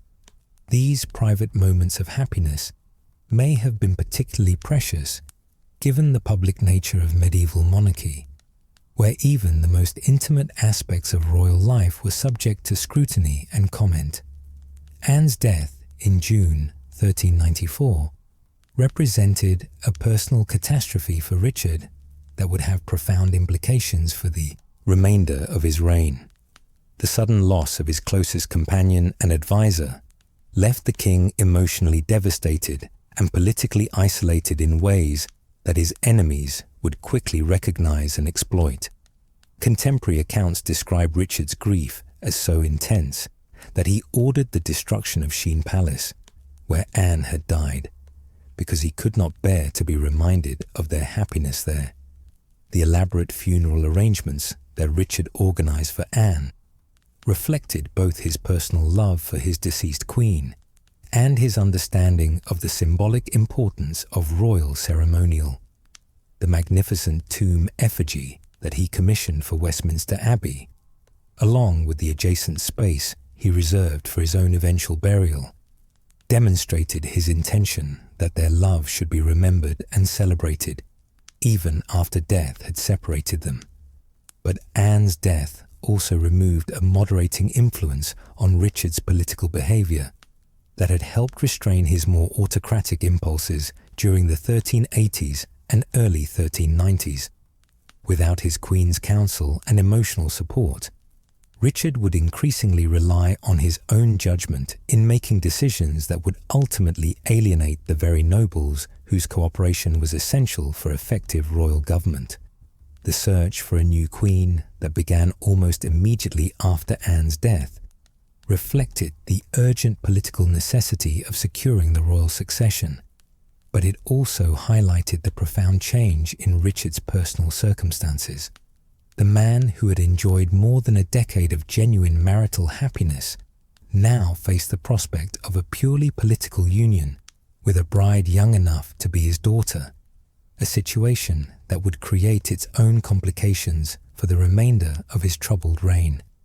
The legacy of Richard and Anne's marriage extended far beyond their personal relationship to influence broader developments in English culture, politics, and national identity. Their patronage of English literature, their support for religious orthodoxy, and their cultivation of a distinctly English court culture all contributed to changes that would outlast their own reign and influence the development of English monarchy for generations to come. Richard's decision to undertake the first royal expedition to Ireland in nearly 2 centuries represented both a strategic necessity and a personal ambition that would have far-reaching consequences for his reign. The lordship of Ireland, established by Anglo-Norman adventurers in the late 12th century, had long been neglected by English kings more concerned with their continental possessions and the ongoing war with France. By the 1390s, this neglect had allowed Gaelic Irish lords to reclaim much of the territory that had once been under English control. The immediate catalyst for Richard's Irish campaign was the resurgence of Art MacMurrough, the King of Leinster, who had begun asserting claims to the ancient title of High King of Ireland. MacMurrough's success in uniting various Irish clans under his leadership posed a direct threat to the survival of the English colony, while his diplomatic overtures to Scotland and France raised the possibility that Ireland might become a base for attacks on England itself. But Richard's interest in Ireland extended beyond mere defensive concerns to encompass a broader vision of expanded royal authority that reflected his growing confidence in his own abilities as a monarch. The Irish expedition provided an opportunity to demonstrate military leadership in a context where success seemed more achievable than in the stalemated conflict with France, while also allowing him to implement governmental innovations that might later be applied to his other dominions. The army that Richard assembled for his first Irish expedition was impressive by medieval standards, numbering more than 8,000 men and including some of England's most experienced military commanders. The logistical challenges of transporting such a force across the Irish Sea and maintaining it in a hostile environment demonstrated the sophistication that English military organization had achieved during decades of continental warfare. Richard's personal participation in the campaign marked a significant departure from the practice of his immediate predecessors, who had generally delegated military commands to noble subordinates while remaining in England to oversee domestic affairs. The king's presence in Ireland served both practical and symbolic purposes, providing unified command for the expedition, while demonstrating royal commitment to reasserting English authority throughout the British Isles. The strategic approach that Richard adopted in Ireland reflected lessons learned from decades of unsuccessful English attempts to establish permanent control over rebellious territories. Rather than relying purely on military force to crush resistance, the king emphasized negotiation and accommodation with Irish lords who were willing to acknowledge English supremacy. This policy of selective cooperation was designed to reduce the costs of maintaining English control, while creating incentives for Irish leaders to collaborate with, rather than resist, the colonial administration. The submissions that Richard received from various Irish kings and chiefs during the campaign represented significant diplomatic achievements that demonstrated the effectiveness of his more flexible approach to imperial governance. Lords who had spent decades fighting against English rule now found themselves participating in elaborate ceremonies of homage that acknowledged Richard's sovereignty while preserving their own local authority within the broader framework of English lordship. The most significant of these submissions came from Neil Og O'Neill, the powerful king of Tyrone in Ulster, whose acknowledgement of English supremacy helped secure the northern borders of the colony.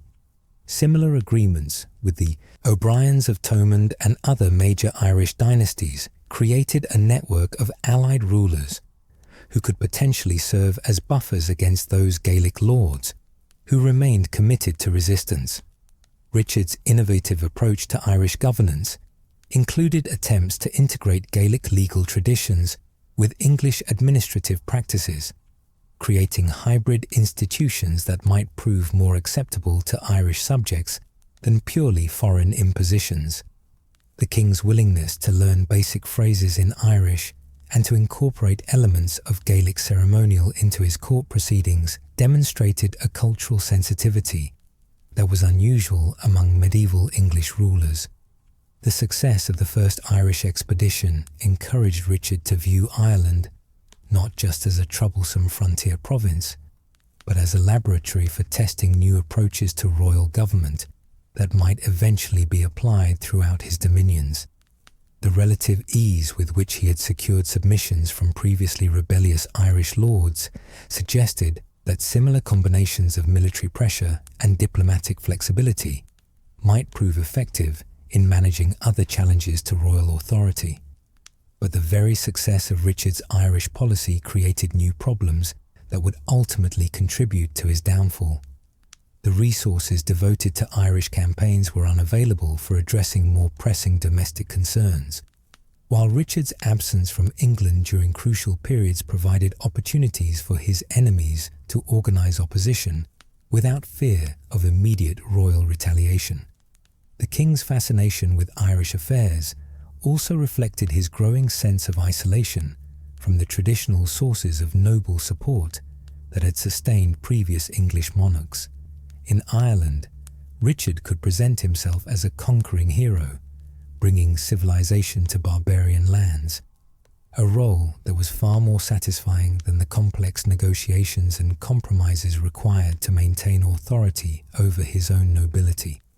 The elaborate ceremonies that marked Richard's progress through Ireland demonstrated his commitment to the theatrical aspects of kingship that would become increasingly prominent during his later years. The combination of military pageantry, religious ritual, and diplomatic ceremony created spectacular displays of royal majesty that impressed both English colonists and Irish observers, though such extravagances also drained royal resources and aroused criticism from those who preferred more practical approaches to governance. Richard's decision to knight several young Irish nobles during his expedition reflected both political calculation and personal preference for surrounding himself with grateful dependents rather than hereditary magnates whose loyalty remained questionable.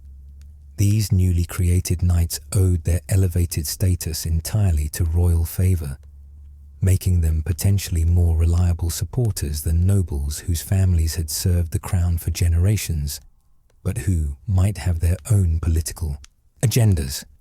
The Second Irish Expedition of 1399 would prove to be the final and most consequential of Richard's military adventures, though not in ways that the king anticipated when he departed from England for what he intended to be a triumphant return to the scene of his earlier successes.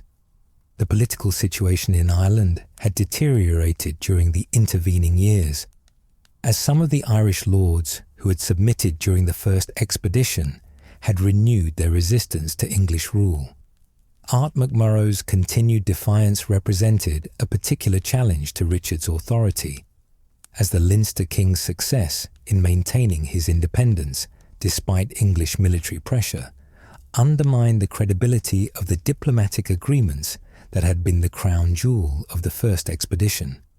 McMurrough's ability to attract support from other Irish lords who had previously acknowledged English supremacy threatened to unravel the entire structure of collaboration that Richard had so carefully constructed.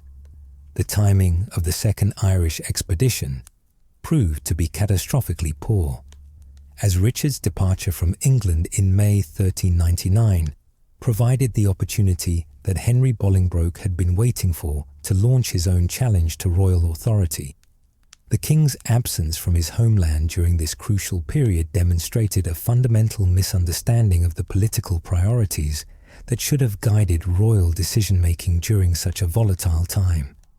Richard's fixation on Irish affairs may have reflected his desire to escape from the increasingly difficult domestic situation that had developed following his assumption of more autocratic governing methods in the late 1390s. The complex web of noble resentments, popular grievances, and institutional conflicts that characterized England during this period presented challenges that seemed far more daunting than the relatively straightforward task of subduing Irish rebels. The irony of Richard's Irish expeditions was that his genuine achievements in extending English authority and creating more sophisticated approaches to colonial governance would be overshadowed by the domestic political consequences of his absence from England during crucial moments. The king, who had demonstrated real talent for military leadership and diplomatic innovation in Ireland, would lose his throne precisely because he had devoted insufficient attention to maintaining his position at home. The period from 1397 to 1399, known to historians as Richard's Tyranny, represented the culmination of tensions that had been building throughout his reign between his conception of royal prerogative and the constitutional traditions that limited monarchical power in England. The confident young king, who had once worked within the constraints of parliamentary government, now embarked on a systematic campaign to establish the kind of absolute monarchy that was emerging in other parts of Europe, but had never taken root in English soil. The immediate catalyst for this dramatic shift in royal policy was Richard's decision to take revenge on the Lord's Appellant, who had humiliated him a decade earlier. The passage of time had not diminished his resentment over the events of 1387 and 1388, when he had been forced to submit to noble opposition and witness the execution of his closest friends and advisers. Now, with his position seemingly secure and his enemies scattered or complacent, Richard moved to settle old scores in a manner that would shock even contemporaries accustomed to the brutalities of medieval politics. The arrest of Thomas of Woodstock, Duke of Gloucester, in July 1397, marked the beginning of a purge that would eliminate the remaining appellant lords, while demonstrating Richard's determination to brook no opposition to royal authority. Gloucester's death in captivity at Calais, officially reported as natural but widely believed to have been murder, sent a clear message that even royal blood would not protect those who had dared to challenge the king's will.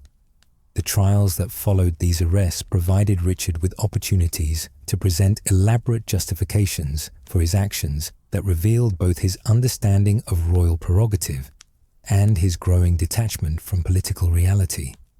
The king's arguments that the Lord's Appellant had committed treason by opposing his policies reflected a conception of monarchy that left no room for legitimate resistance to royal commands, regardless of how unpopular or destructive those policies might be.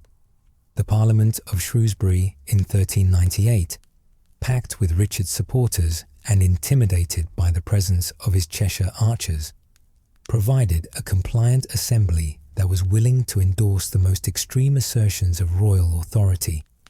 The reversal of the acts of the merciless Parliament and the formal vindication of Richard's interpretation of his prerogatives represented a constitutional revolution that threatened to transform the nature of English government entirely.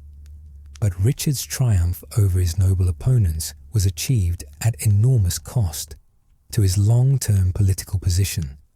The methods he employed to secure compliance, intimidation, bribery, and the systematic elimination of opposition, created resentments that would eventually coalesce around alternative claimants to the throne. The king, who had sought to make himself invulnerable to challenge, had instead created the conditions that would lead to his own overthrow. The elaboration of court ceremonial that characterized these years reflected Richard's desire to surround himself with the trappings of sacred monarchy that would elevate him above ordinary political criticism. The requirement that courtiers kneel in his presence, the adoption of more elaborate forms of address, and the emphasis on ritual and protocol all served to create psychological distance between the king and his subjects that reinforced his claims to absolute authority. Richard's creation of a personal bodyguard drawn from the archers of Cheshire represented both a practical security measure and a symbolic statement about the sources of royal power. These men, bound to the king by personal loyalty and financial dependence rather than traditional feudal ties, embodied Richard's preference for direct relationships over the complex web of obligations that had traditionally connected English monarchs to their nobility. The financial policies that Richard implemented during these years demonstrated both the possibilities and the limitations of royal autocracy in a pre-modern economy. The forced loans, arbitrary fines, and confiscations that filled the royal treasury also created a class of creditors and victims whose interests would align with any challenge to Richard's continued rule. The king's ability to extract resources from his subjects proved that royal power could be effective in the short term, but the resentments such policies created would ultimately prove fatal to his dynasty. Richard's treatment of Henry Bolingbroke during these years revealed both his political calculation and his psychological blindness to the consequences of his actions. The exile of his cousin after the abortive trial by combat with Thomas Mowbray eliminated a potential rival while demonstrating royal authority to impose punishment without trial or conviction. But the subsequent confiscation of the Lancastrian inheritance after John of Gaunt's death crossed a line that even Richard's supporters found difficult to defend. The appropriation of Bolingbroke's estates violated fundamental principles of feudal law that guaranteed inheritance rights to legitimate heirs, regardless of their political relationships with the crown. This action convinced many nobles that their own properties might not be safe from royal confiscation if they fell out of favour, creating a community of interest between actual and potential victims of royal policy that would prove crucial to Bolingbroke's later success. Richard's decision to embark on his second Irish expedition in May 1399, just months after disinheriting Bolingbroke, demonstrated a catastrophic misunderstanding of the political situation he had created through his autocratic policies. The king's absence from England at such a crucial moment provided his enemies with the opportunity they needed to organize effective resistance while removing any possibility of immediate royal response to challenges to his authority. The elaborate preparations for the Irish expedition suggested that Richard viewed it as another opportunity to demonstrate his martial prowess and kingly authority in a context where success seemed assured. The presence of hostages, including Bolingbroke's son, Henry of Monmouth, indicated that the king was aware of potential domestic threats, but his decision to proceed with the campaign anyway suggested overconfidence in his ability to manage multiple challenges simultaneously. The reports that reached Richard in Ireland of Bolingbroke's landing in Yorkshire must have come as a shock to a king who had convinced himself that his potential enemies were either eliminated, intimidated, or safely under control. The speed with which opposition to his rule coalesced around the exiled Lancastrian demonstrated how thoroughly his autocratic policies had alienated the very classes whose support was essential for effective royal government. Richard's attempt to return hastily from Ireland revealed both his recognition of the gravity of the threat and his inability to comprehend how completely his political position had deteriorated during his absence. The king, who had departed England confident in his ability to crush any resistance, found himself facing a coalition of enemies that included many of his former supporters and virtually all of the realm's major noble families. The Tyranny years represented both the apotheosis and the destruction of Richard's reign, as his success in establishing unprecedented royal authority created the very conditions that would lead to his downfall. The king, who had sought to make himself invulnerable to challenge, had instead demonstrated that even the most sacred monarchical prerogatives could not survive the sustained opposition of subjects driven to desperation by royal oppression.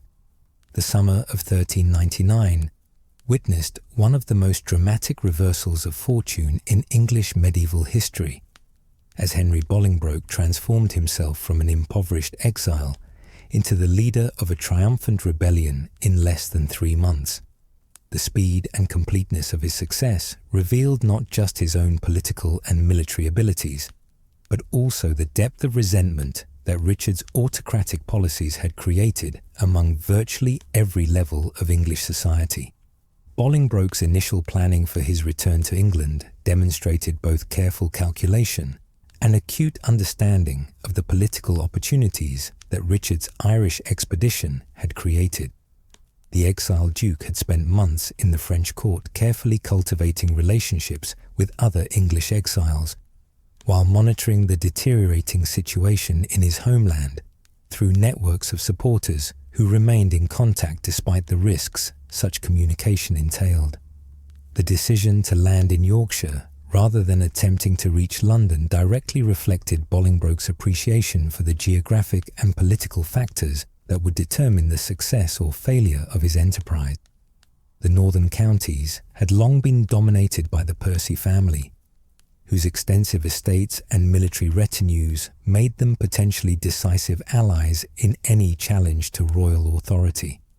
Moreover, Yorkshire was far enough from the centres of royal power to provide time for the rebellion to gather momentum before Richard could organise effective resistance. The warm reception that Bolingbroke received from Henry Percy, Earl of Northumberland, demonstrated how thoroughly Richard's policies had alienated even those nobles who might have been expected to support royal authority out of traditional loyalty or self-interest. Percy's decision to commit his substantial resources to the Lancastrian cause reflected both personal grievances against Richard's government and calculated assessment that the king's position had become untenable. The rapid growth of Bolingbroke's following as he moved south through England revealed the extent to which opposition to Richard's rule had been suppressed rather than eliminated by the terror tactics of the previous 2 years. Knights, merchants, clergy, and common people who had remained silent during the tyranny now openly declared their support for the Lancastrian cause, creating a popular movement that quickly assumed the character of a national uprising. The propaganda war that accompanied Bolingbroke's military advance demonstrated sophisticated understanding of the importance of public opinion in determining political legitimacy. Rather than presenting himself as a usurper seeking to overthrow the rightful king, Bolingbroke carefully positioned his cause as a restoration of traditional English liberties that had been violated by Richard's autocratic innovations. This message resonated powerfully with audiences who had experienced the arbitrary nature of royal justice during the tyranny years. The defection of Edmund of Langley, Duke of York, represented perhaps the most damaging blow to Richard's cause, as York had been left as regent with responsibility for defending the realm during the king's absence in Ireland. York's decision to abandon his post and join the rebellion demonstrated that even members of the royal family had concluded that Richard's continued rule was unsustainable. The speed with which Bolingbroke's forces occupied London revealed both the weakness of Richard's domestic position and the effectiveness of the Lancastrian political organisation. The capital city, which had been the foundation of royal power for centuries, offered no resistance to the invading army, while its citizens actively welcomed the rebels as liberators from an oppressive regime. The capture of Richard's remaining supporters in England provided Bolingbroke with valuable hostages, while eliminating potential sources of resistance to his growing authority. The executions that followed these captures demonstrated that the Lancastrian Revolution would not be bloodless, but they also served notice that collaboration with Richard's government would be punished, while submission to the new regime would be rewarded. Richard's belated recognition of the threat to his throne came too late to organize effective resistance from his Irish base. The king's attempts to raise additional forces in Ireland were hampered by the same financial constraints and logistical challenges that had plagued his entire expedition, while the demoralization of his followers made recruitment of reliable troops virtually impossible. The negotiations that preceded Richard's final surrender revealed both his desperation and his continued inability to comprehend the political realities that had led to his downfall. The king's willingness to offer concessions that he had refused to consider during his years of apparent strength demonstrated how completely his position had deteriorated, but such offers came too late to influence the outcome of events that had already moved beyond the possibility of compromise. Richard's capture at Flint Castle in August 1399 marked the effective end of his reign, though the formal processes of deposition would not be completed for several more weeks. The sight of the once proud king reduced to pleading for mercy from his cousin must have provided bitter satisfaction to those who had suffered under his tyrannical rule, while also serving as a reminder of the reversibility of political fortune in medieval politics. The treatment that Richard received during his journey from Wales to London reflected both Bolingbroke's political calculation and his understanding of the symbolic importance of demonstrating his former sovereign's complete submission. The elaborate humiliations visited upon the deposed king served to reinforce the legitimacy of the new regime, while warning potential opponents of the consequences of resistance. Bolingbroke's management of the transition from rebellion to legitimate government demonstrated political skills that had been largely hidden during his years as a relatively minor noble in Richard's court. His ability to maintain unity among his diverse coalition of supporters, while simultaneously beginning the complex process of establishing new governmental institutions, revealed talents that would serve him well during his challenging reign as Henry IV. The speed and completeness of Richard's downfall served as a powerful reminder of the fragility of medieval monarchy when it lost the consent of the governed. The king, who had seemed invulnerable just months earlier, now found himself a prisoner whose continued existence posed problems for his successor's security and legitimacy. The formal process of deposing an anointed monarch presented unprecedented constitutional and practical challenges that tested the political creativity of medieval England's governing institutions. Richard's removal from the throne required careful legal justification to distinguish legitimate resistance to tyranny from treasonous rebellion, while also establishing precedents that future generations could invoke when faced with similar crises of royal authority. The assembly that convened at Westminster in September 1399 technically could not be called a parliament, since parliament could only be summoned by royal authority that Richard no longer effectively possessed. This legal fiction necessitated the creation of new constitutional forms that could legitimize Bolingbroke's claim to the throne while maintaining the appearance of continuity with established English traditions of governance. The articles of deposition that were read against Richard provided a comprehensive catalogue of the grievances that had accumulated during his reign, but they also revealed the difficulty of distinguishing between legitimate royal prerogatives and tyrannical abuses of power. Many of the charges against the deposed king involved actions that previous monarchs had taken without serious challenge, suggesting that the definition of acceptable royal behavior was itself evolving in response to changing political circumstances. Richard's alleged willingness to abdicate voluntarily provided a face-saving formula that allowed all parties to avoid the implications of forced deposition. though few observers believed that his resignation was genuinely voluntary. The elaborate charade of voluntary abdication served important psychological and legal purposes by preserving the fiction that monarchical authority could only be transferred through legitimate processes rather than naked force. The ceremony of deposition itself combined traditional elements of parliamentary procedure with innovative constitutional theories that would influence English political development for centuries to come. The formal reading of charges, the unanimous acceptance of Richard's guilt, and the solemn transfer of royal authority to Bolingbroke created precedents for limiting monarchical power that would be invoked during future constitutional crises. Bolingbroke's coronation as Henry IV represented the culmination of one of the most successful political revolutions in medieval European history, but it also created new problems that would plague his reign and that of his successors. The precedent of forcible deposition, once established, could be invoked by future malcontents who might find themselves dissatisfied with Lancastrian rule. The question of what to do with the deposed king presented immediate practical and long-term political challenges that had no clear historical precedents. Richard's continued existence posed an obvious threat to Henry's security, as any future rebellion could potentially rally around the former monarch as a symbol of legitimacy.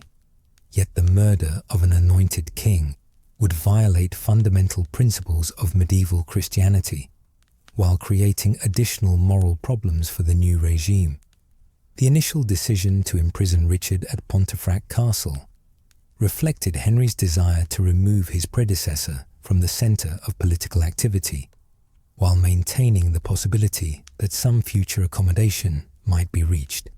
The choice of Pontefract, a remote northern fortress with strong Lancastrian connections, provided both security and symbolic significance as the place where Richard would pay for his opposition to the House of Lancaster.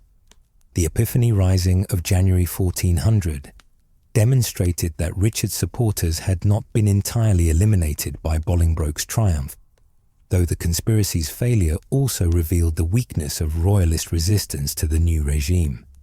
The plot to restore Richard to the throne was poorly organized and easily suppressed, but its very existence highlighted the ongoing security threats that the deposed king's survival created for Henry's government. The death of Richard II in February 1400 officially ended the Plantagenet direct male line that had ruled England since the accession of Henry II in 1154. Whether Richard died of natural causes, suicide or murder, remains disputed by historians, but the political convenience of his demise for Henry's government is undeniable. The former king's death eliminated the focal point around which future royalist conspiracies might have organized, while allowing Henry to consolidate his authority without the distraction of managing a dangerous prisoner. The treatment of Richard's body after his death reflected both Henry's security concerns and his understanding of the symbolic importance of demonstrating his predecessor's mortality to skeptical subjects. The public display of the corpse during its journey from Pontefract to London served to quell rumours that Richard had escaped or been secretly rescued, while also providing a final humiliation for the man who had once claimed divine authority over his subjects. The funeral arrangements that Henry authorised for his predecessor attempted to balance respect for Richard's former royal status with the political necessity of preventing his tomb from becoming a shrine for disaffected royalists. The relatively modest ceremony at St. Paul's Cathedral and the subsequent burial at King's Langley reflected Henry's desire to honour the dead, while minimising opportunities for political exploitation of Richard's memory. The long-term consequences of Richard's deposition and death extended far beyond the immediate transfer of power from Plantagenet to Lancastrian rule. The precedent of successful resistance to royal tyranny would be invoked repeatedly during the 15th century, contributing to the political instability that would eventually culminate in the Wars of the Roses. Richard's reign and its violent conclusion also influenced broader European discussions about the nature and limits of monarchical authority. The English example of successful resistance to royal tyranny provided inspiration for political theorists who argued that even divinely appointed kings could forfeit their right to rule through persistent violations of their subjects' rights and liberties. The personal tragedy of Richard's life, his transformation from a promising young king who had shown genuine courage and ability into a tyrant whose autocratic policies destroyed his own reign, provided a cautionary tale about the corrupting effects of absolute power that would resonate throughout subsequent centuries of English political development. Richard II's reign, spanning 22 tumultuous years from 1377 to 1399, left an indelible mark on English history that extended far beyond the immediate political consequences of his deposition. The boy king, who had shown such promise during the Peasants' Revolt, ultimately became a cautionary tale about the dangers of autocratic rule. But his legacy encompassed achievements in cultural patronage, administrative innovation, and constitutional development that would influence England for generations to come. The artistic and literary flowering that occurred during Richard's reign represented one of his most enduring contributions to English civilization. His patronage of Geoffrey Chaucer, whose Canterbury Tales captured the diversity and complexity of late medieval English society, helped establish English as a literary language capable of competing with French and Latin in sophistication and expressiveness. The court culture that Richard fostered encouraged experimentation with new poetic forms and themes that would influence English literature throughout the Renaissance and beyond. The architectural projects that Richard sponsored reflected both his personal aesthetic sensibilities and his understanding of the symbolic importance of magnificent buildings in projecting royal authority. The renovation of Westminster Hall, with its magnificent hammer-beam roof that still inspires awe today, created one of the finest examples of medieval English architecture, while providing a suitable setting for the elaborate ceremonial displays that Richard believed essential to effective kingship. Richard's innovations in governmental administration, though overshadowed by the political failures of his later years, introduced concepts and practices that would be adopted by his successors despite their rejection of his autocratic methods. His experiments with more systematic record-keeping, his attempts to create more efficient financial administration, and his efforts to extend royal authority into previously autonomous regions all contributed to the gradual development of more centralized and effective royal government. The constitutional crisis that Richard's reign precipitated ultimately strengthened English parliamentary institutions by clarifying the limits of royal prerogative and establishing precedents for legitimate resistance to tyrannical rule. The deposition of 1399 demonstrated that even anointed kings could not violate fundamental law with impunity, while the procedures developed for transferring power from one dynasty to another would provide models for future constitutional changes. Richard's approach to international relations, particularly his efforts to end the 100 Years' War through diplomatic rather than military means, anticipated later developments in European politics that would emphasize negotiation and alliance building over dynastic warfare. His marriage to Isabella of Valois and his attempts to create lasting peace with France reflected an understanding of the costs and limitations of military conflict that was ahead of its time. The religious policies that Richard pursued throughout his reign demonstrated both orthodox piety and political sophistication in managing the complex relationship between royal and ecclesiastical authority. His suppression of Lollard heresy helped maintain religious unity during a period when radical theological movements threatened to fragment Christian Europe, while his support for traditional church institutions provided stability that helped England avoid the religious conflicts that plagued other kingdoms. But Richard's legacy was also shaped by the devastating consequences of his political failures, which created instabilities that would plague England for the remainder of the 15th century. The precedent of successful deposition, once established, could be invoked by any faction that found itself dissatisfied with royal policies, contributing to the cycle of dynastic warfare that would later be known as the Wars of the Roses. The personal elements of Richard's tragedy, his transformation from a courageous young king into an isolated autocrat who alienated his subjects through arbitrary rule, provided lessons about leadership and character that transcended the specific circumstances of medieval monarchy. His story illustrated the dangers of surrounding oneself with flatterers rather than honest counselors, the corrosive effects of unchecked power on moral judgment, and the importance of maintaining connections with the broader community rather than retreating into exclusive circles of privilege. Richard's relationship with his nobility revealed both the possibilities and the limitations of medieval kingship in managing the complex network of personal relationships that held feudal society together.